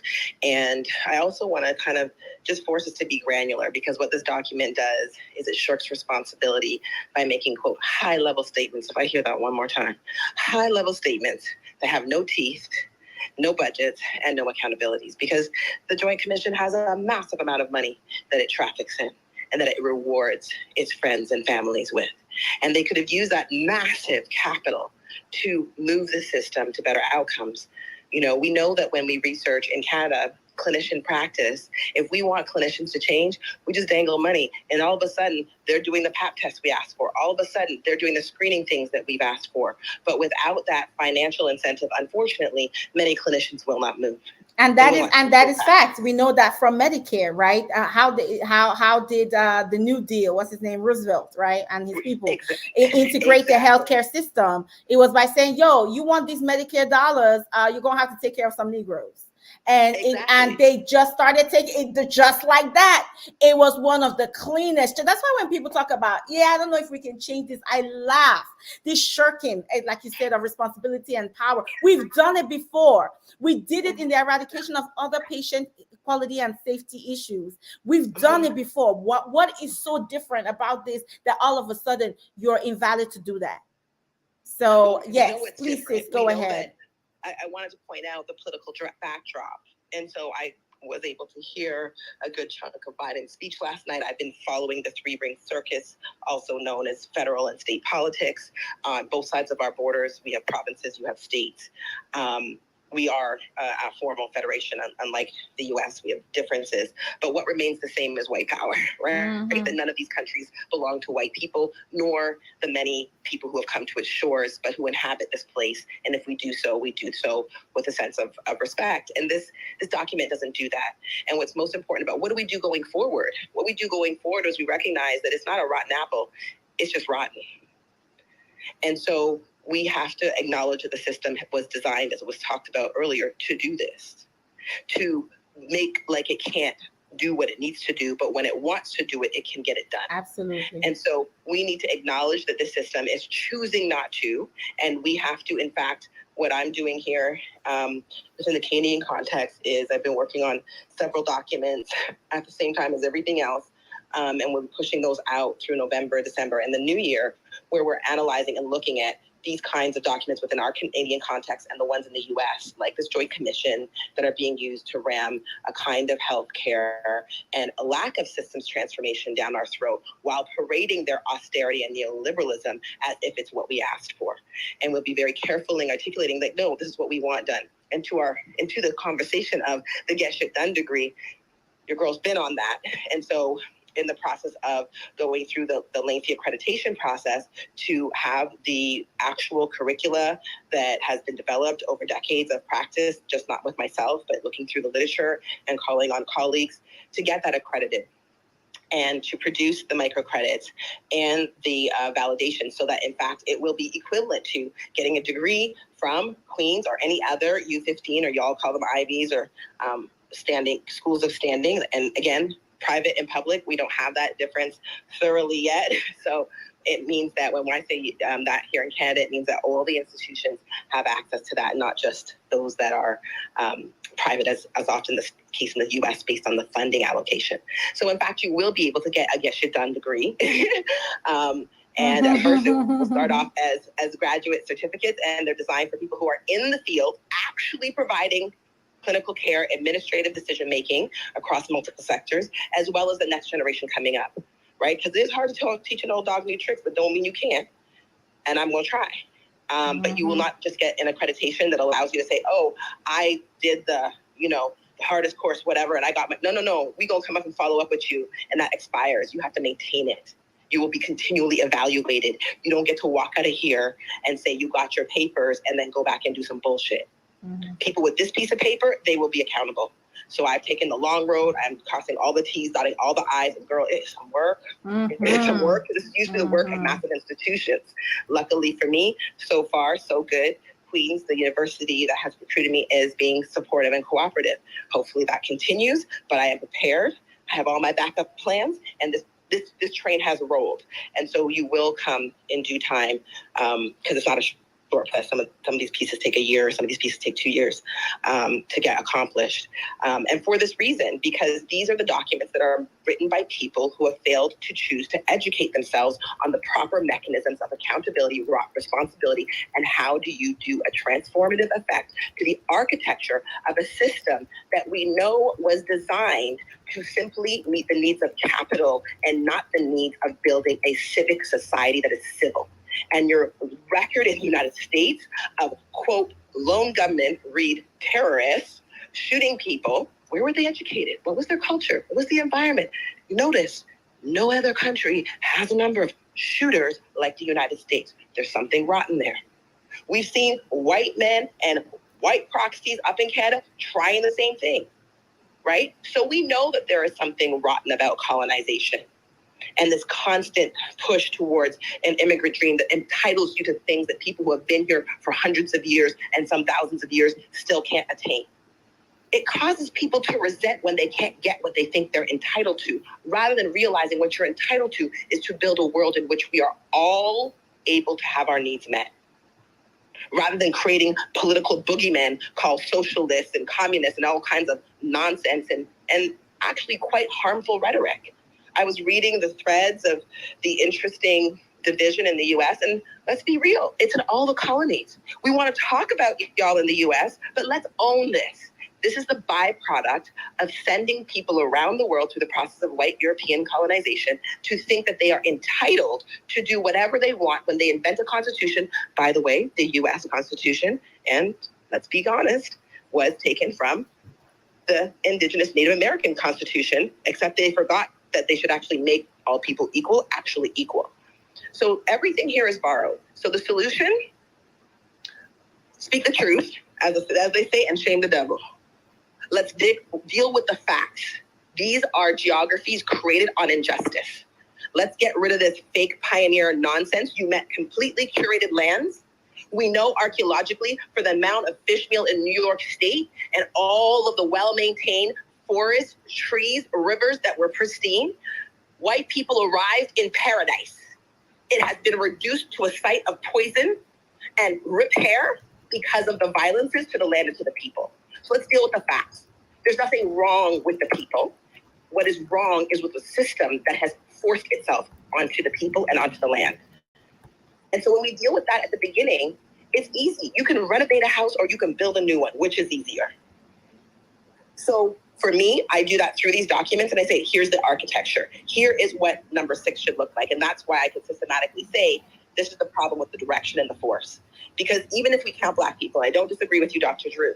What I do know, because we have a publicly funded health system, is it still skews to the Black middle class. And so I provided services to all people. And I noticed something consistently, that when you only tie to race and you stick with the racial apartheid system that we've inherited, it's designed to skew itself to those who were able to get over, under, or above. And so, yes, you will get Black people, you will get the middle class Black people, but guess what that won't do effectively? Because it doesn't take into account how these systems collude together. How you can go from being middle class to working class to destitute, something happened, be shifted again. And so you can have in one family people who will get the benefit of an intervention around race and gender, but less so around class and disability, especially, as you said, when you're in the hood, because these are areas in which the state or the province channels money differently. So that's why we need to make sure that we're auditing whole systems and not individual systems looking for individual people, because what will always happen, and I've seen it because I've evaluated, I've seen this. I was like, so what if I tried this? And I literally was like, okay, I know this geography like the back of my hand. And then I look, I'm like, wow, it leaves out all of these streets. It leaves out all of these people. And I was like, let me try it this way. That's why I say we must audit for performance and actual clinical practice and intersection. That's how you can have somebody have a clear issue in a school. It never show up, but it prevents them from ever getting where they were trying to go, which is to have a decent living, because the two systems don't talk to each other. So if you don't audit for systems and outcomes, yeah, I can get you to get your baby born. but all of a sudden they're back on the prison to pipeline. And then somebody else got to try to come in and do the same. And there just ain't enough of us. So they're trying to run out the clock and run us down into exhaustion. And so that's why I say a systems-based audit, it takes skill, it takes an investment in energy, and most of all, why I even ended up developing these curricula out of the work of my PhD is because people literally, as bright as they are, 15 years post-undergraduate education, don't know how to do it. They're like, Nana, how do we do it? I'm like, okay, let's go to the whiteboard. Let's begin like this. And they're like, oh. And I'm like, really? Are you telling me 4.0 honor valedictorian, award winner, you didn't know how to do that? No. You know why? Because white supremacy is a culture, it is a practice, and it's practically a religion. It how you say, it paralyzes your ability to think beyond the frames in which you've been offered. And sometimes you need some guidance. So a systems-based audit that doesn't assume that the system can fix itself, that doesn't assume that we can do 2 or 3 axes, but that we have to do a complex system that it layers. It's not difficult. It really isn't, but it does take work. It's taken me years of work because there's not enough people willing to work on the problem. And that's why I've put my neck out and I've been developing these curricula and systems. And let me tell you, some of the folks who have fought me the hardest are the very Black physicians that I know very well. So we got to really work with each other as much as with the other who is producing the harm. Yes, we have to work with each other. That's the truth. Without Ubuntu, where are we? Where are we? Sister Michelle, why don't you offer your last words and remarks for this space? Not your last ever. No way. But for the space, and then Sister Pascal, I see your hand up, so I'll come to you after we hear from Sister Michelle, and then we round up. If there's anyone that wants to speak, go ahead and put in your request now, but we are rounding up as we speak. But go ahead and put in your request. Sister Michelle, what are your concluding remarks? Honestly, Sister Reverend Dr. Lana James has given you the sermon. I invite you to answer the altar call. Yes. I love it. We are not only an institute that grants degrees. We are not just a degree and certificate, a granting institution. We also grant, your priesthood, your chaplaincy. All of that also comes through the AMART Institute. I love it. Thank you, Sister Michelle. Sister Pascal, you wanted to share something briefly? Yeah, I have a question in terms of accountability. So I don't know about in medicine, do you get special grants and whatnot that is targeted toward, reducing health disparity and stuff? And the equivalent in, at least in higher ed, is that, the government, right, will give an institution some grants that target, Black students, the URM institution and things like that. And what I find annoying is that they get that money, but nobody ever asks, okay, where did the money go? How did this money actually help those Black students? You know what I mean? So I wonder if one aspect of accountability is to basically, like she said, audit, but also where is the money being put? Because when you think about what is happening in Jackson, for instance, the water thing, they receive millions of dollars that was dedicated to fixing the water infrastructure, right, from the federal government. But then the state government, instead of fixing the problem in the neighborhood, in the Black neighborhood that needed it, they used the money in the rich, clearly white neighborhood. So that money was earmarked for the Black community, for the poor community or whatever, but they used it to do something else. So one of the things that I want to know, and I called it out at my old institution when they received this big money, this big pot of money to basically increase advising for Black students. They put like BIPOC students, but it was Black students, Indigenous students, right? But then they give a presentation, they show graph and all of that, and I don't see where the Black students are in it. Then I ask them, and they're like, oh, well, they're included in here. And I'm like, what do you mean? Where is it? Show me the clear, practical, step-by-step, work that you're going to do with that money, and how does that actually benefit the student? And you know what I mean? So yeah, I think sometimes we're saying, oh, there's no resources, but the resource is there. It's just that it is misallocated or purposefully, purposely taken away from the population to which it is supposed to which it was written for. So I don't know if that is some aspect that can be included in that document of follow the money, essentially. No, I think you're spot on, and absolutely, and that's part of, like, you're right. There's so many stories. We hear the stories all the time, usually local politics, locally, where money is misappropriated and all those pieces. So yeah, I think you're spot on, and just being that explicit when we talk about accountability, this is another piece that you have to be accountable from a financial standpoint. How are you allocating your resources, right? Like we always say, where there's no money, there's no mission. And going back to that number one, in fact, I stayed on the number one requirement for a quite while, laughing, because that applies to me. That was one of the motivating factors for the video, the short reel that I made, that I put on Twitter, is also on my IG. I haven't broken into TikTok yet, so that's just gonna be a thing. I don't know, but between Twitter, Instagram, and what else? Facebook. I barely. I'm making it on LinkedIn, and certainly not TikTok, honey. Like, I'm gonna need a whole team for that. So that's forthcoming.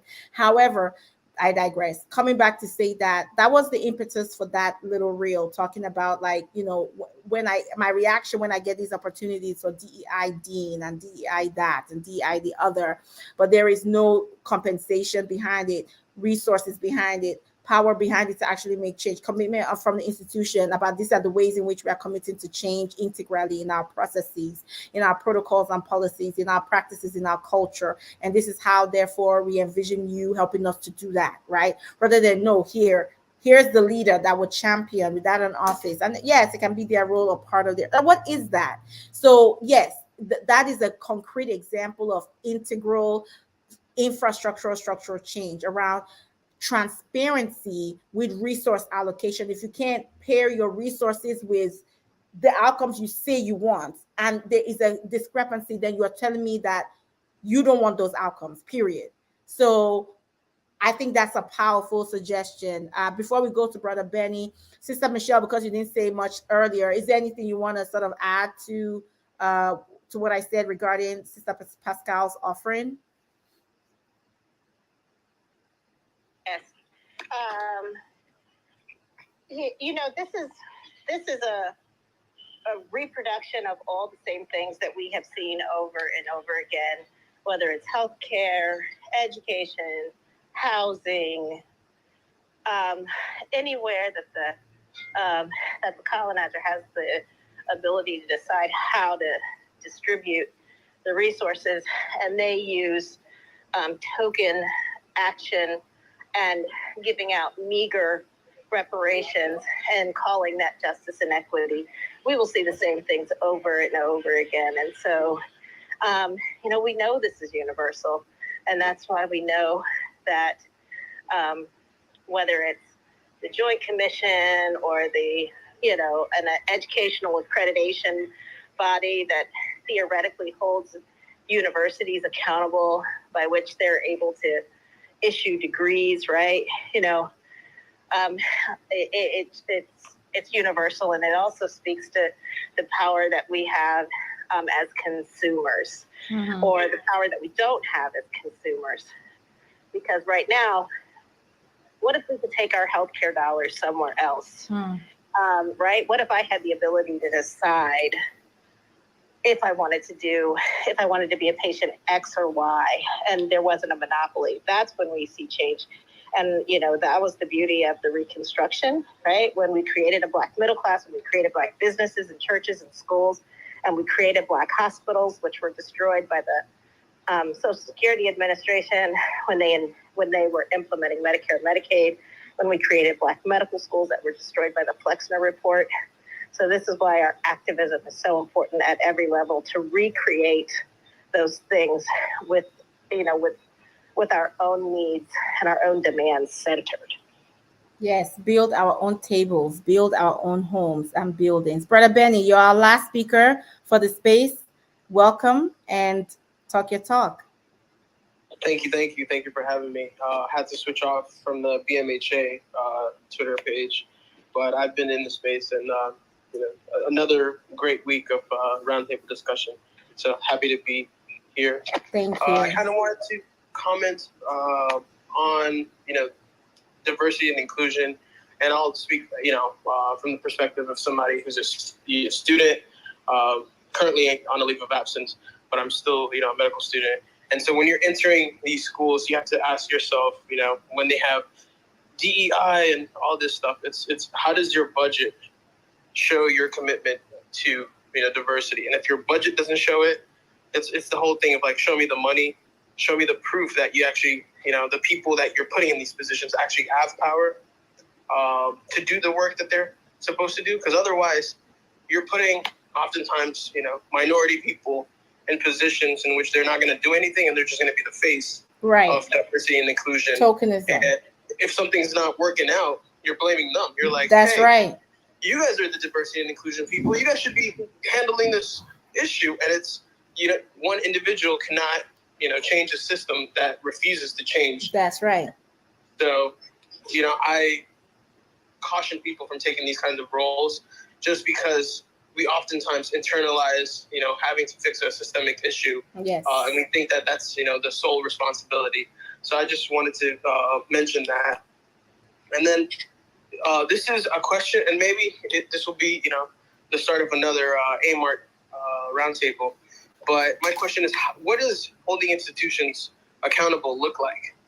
Like, we say that, but what does that actually mean? Is that, filing a report to LCME with regards to medical schools? Is that, filing a complaint? Like, what does it mean to, hold institutions accountable once we do, find out that they're doing something that's not right by us, by the patients, by, other members of our community? Yeah, I think that's a fantastic question, and you are right. It is a roundtable. I think we actually did this roundtable a couple of months ago, but it's ripe to be revisited in the face of so many updates that have happened recently. So I thank you, Brother Benny, for those offerings.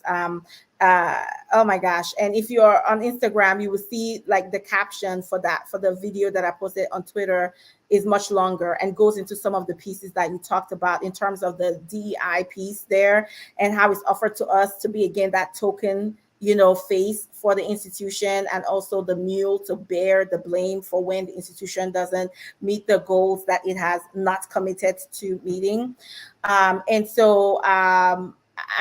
you talked about the psychology of some of the reasons why we do take on these roles, even without money, without budget, without nothing. And there's a psychology of that we are the ones to save, their souls. And there's also a psychology that, we might not want to talk about, but that has to do with, imposters, the so-called imposter syndrome, right? Like, which again, I don't think is a thing. I think imposter syndrome for us, especially who have Black bodies, gloriously Black bodies, is more just symptoms of surviving white supremacy. So I don't really mention it by that name, but essentially just this kind of internalization that we need that validation to say that we're about that life, right? Because it's like an institution that shall not be named, being proud of their diversity numbers increasing, but all the Black people being hired are being hired into the Department of African American Studies. What is that? I mean, shout out, yes and amen. But we're physicists too. We're chemists too. We're historians. We are liberal arts people. We're educators. We're doctors. We're teachers. We're nurses. We're pharmacists. We're everything too. All your folks are in the Department of African and African American Studies. I mean, for shame. for shame or the lack thereof, right? So to your point about the validation that sometimes we feel that we need by certain titles, and sometimes, yes, there's a way to leverage. We talked about this on the Inside Outside Strategy Roundtable. How do we leverage when we're on the inside, right? To coalesce resources for our outside partners, to ultimately move certain needles. So I don't poo-poo that either, but I'm just saying, to your point, that it needs to be approached critically and carefully and thoughtfully and strategically when these opportunities come our way. So I really want to thank you for that.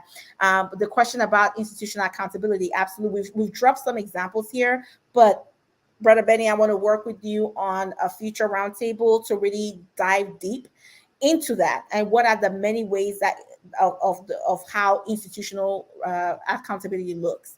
We've talked about some ways, and this is a great way for me to pivot into the summary of the room so that we can wrap up and everyone can enjoy their Saturday. I want to thank my wonderful, powerful sister goddesses, my sister Michelle, sister Lana, sister Pascal, of course, Brother Benny, everybody here, sister Helena. Thank you, sister Helena. Sister Helena sent me something just stressing in the DM in the UK, just illustrating the same issues. And I'll just read the title of what she shared. There are two examples, but there's an article, and I'll post this on the Jumbotron in a second. And it's titled, it was released on the 31st of August of 2022. So just a couple of days ago. African Caribbean people with type 1 diabetes more likely to develop kidney disease. And this is the kicker. Underneath it, it says, new research confirms for the first time that ethnicity is a risk factor for developing kidney disease in people with type 1 diabetes. You see what we're talking about? You see what we're talking about, and you see the imperialism that you talk about, Sister Lana, in terms of the ways that language and ways of being and doing vis-a-vis medicine, healthcare, but any space is translated and transported across the seas. You see the language there? Ethnicity is the risk factor, not what Black Caribbean patients are experiencing in the UK in terms of systemic and institutionalized anti-Blackness and racism, right? That's not the issue. That their ethnicity is the risk factor. You see, and what Sister Lana kept repeating over and over again during this conversation, nothing is wrong with our bodies. I'm not made vulnerable to these negative healthcare outcomes and racial health disparities just because I'm a woman, just because I'm Black, just because I'm a survivor of the transatlantic slave trade. I am made vulnerable. I'm put in a place of vulnerability, in a position of vulnerability because of the systems, the delusional systems and structures of white supremacism and anti-Blackness, period. And when you don't frame it that way, then of course I'm the problem. Come research me so that you can measure and data and report till the cows come home and change nothing because you haven't touched the root cause. So Sister Helena, thank you so much for sharing that and for just reminding us about how global, as we always know, but we need the constant reminder, this nonsense is, and how far it reaches across all the seas and all the ponds. So we appreciate you for that. And then she also shared another document, but this is a great place for us to kind of bring it to a close so that everyone can, practice some self-care and take care of yourselves and each other. And just in summary, we covered a lot of things. We covered accountability, which Brother Benny is talking about. And we will in the future have a conversation around what are the different phases of accountability? What can they look like? We talked already here about accountability from a financial standpoint. How do you making them to report their financial use of resources and the ways they're allocating resources. We talked about, Sister Michelle talked about, how do we use our dollars and the wallets? What choices can we make with our wallets, and how what we choose to consume, what services and goods and products do we choose to consume to hold their feet to the fire inside of our organizations? How do we start to move and make noise to hold them accountable by naming the things that they've done that are unacceptable and stating what we expect for them to do, and how those become very important.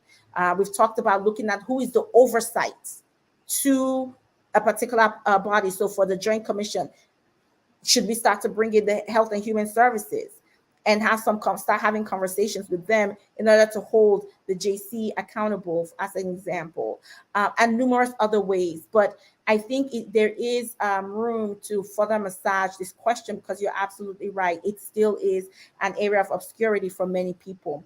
But beyond accountability, the other things that we've talked about, and I really like the accountability measure of reimbursement, because I'm always in love with the way that Medicare was used to integrate the healthcare system in this country. One of the ways I love it is because it was done with little fuss, little to no fuss, little to no fuss. Roosevelt just said, yo, you want these dollars? You're going to have to take care of some Negroes. And that was it. And hospitals were like, okay, we open to Negroes now. I mean, it was just, it's comical in the sad way it can be that simple, and just requires leadership. Now, once we got in, they figured out ways to kill us. Yes. And that's why we're still here talking about this. But at least step one, get us into the places where we can actually have the resources to save our lives and take care of us.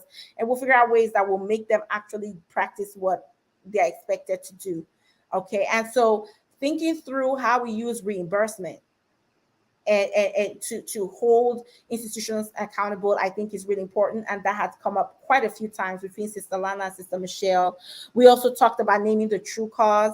All right. Ensuring that organizations, for goodness sake, we have 3 million articles that came out between 2020 and 2022 on naming racism as the root cause to healthcare disparities. And the whole JC still neglected to do that. Naming racism, anti-Blackness, white supremacy as the root cause, and shining the light on the oppressor, shining the light on the colonizer, shining the light on the driver, the systemic driver that causes and produces healthcare disparities, framing healthcare disparities as an outcome of a system operating as it was designed to, and not as this sort of, well, natural, by the way, unpreventable, inevitable reality, which is what is often implied in these conversations, the meetings, documents, etc.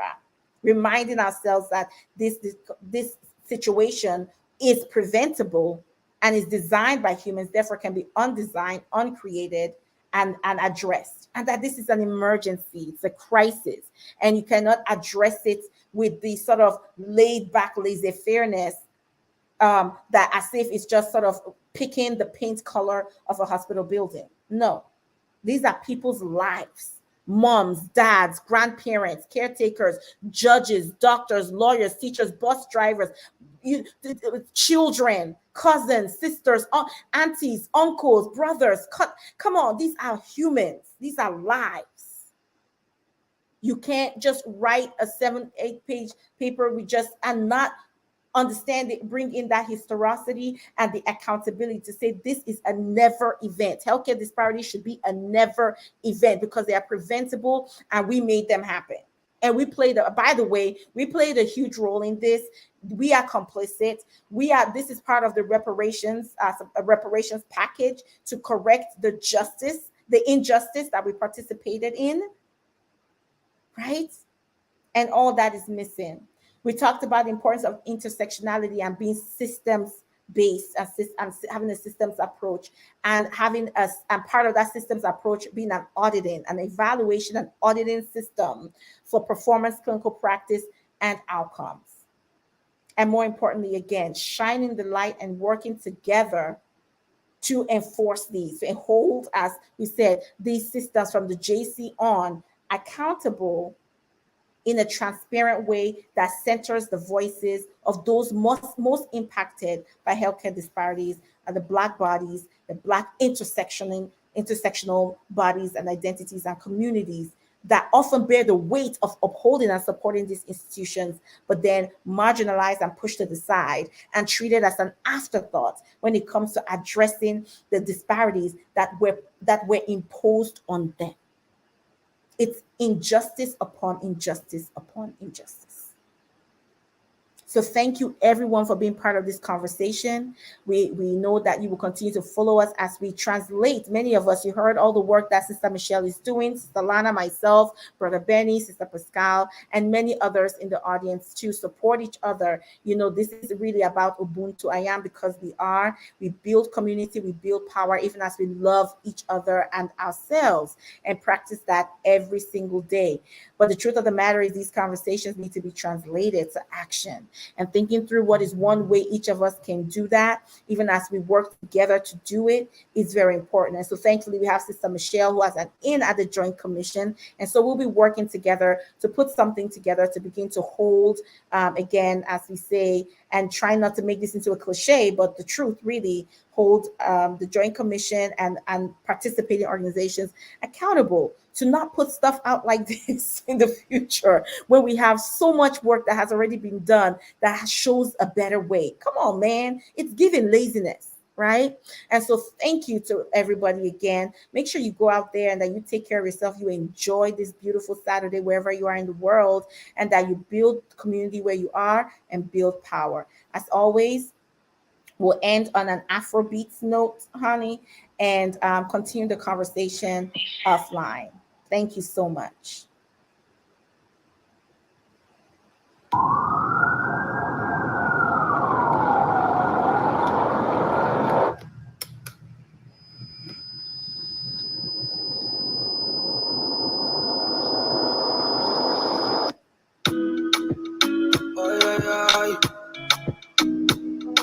Sometimes I'm happy, sometimes I'm sad. I don't know what's over me. Girl, that's my song. Sometimes I'm good, sometimes I'm wild. I don't know what's over me. I don't know what's over me. I'm overthinking everything. The time you feel like nobody can understand the way I feel. Cause I am fucked up totally. I don't know how. If you're on YouTube now or Twitter Live, you can see that I'm jamming. I've been drinking too many shots of cognac. I'm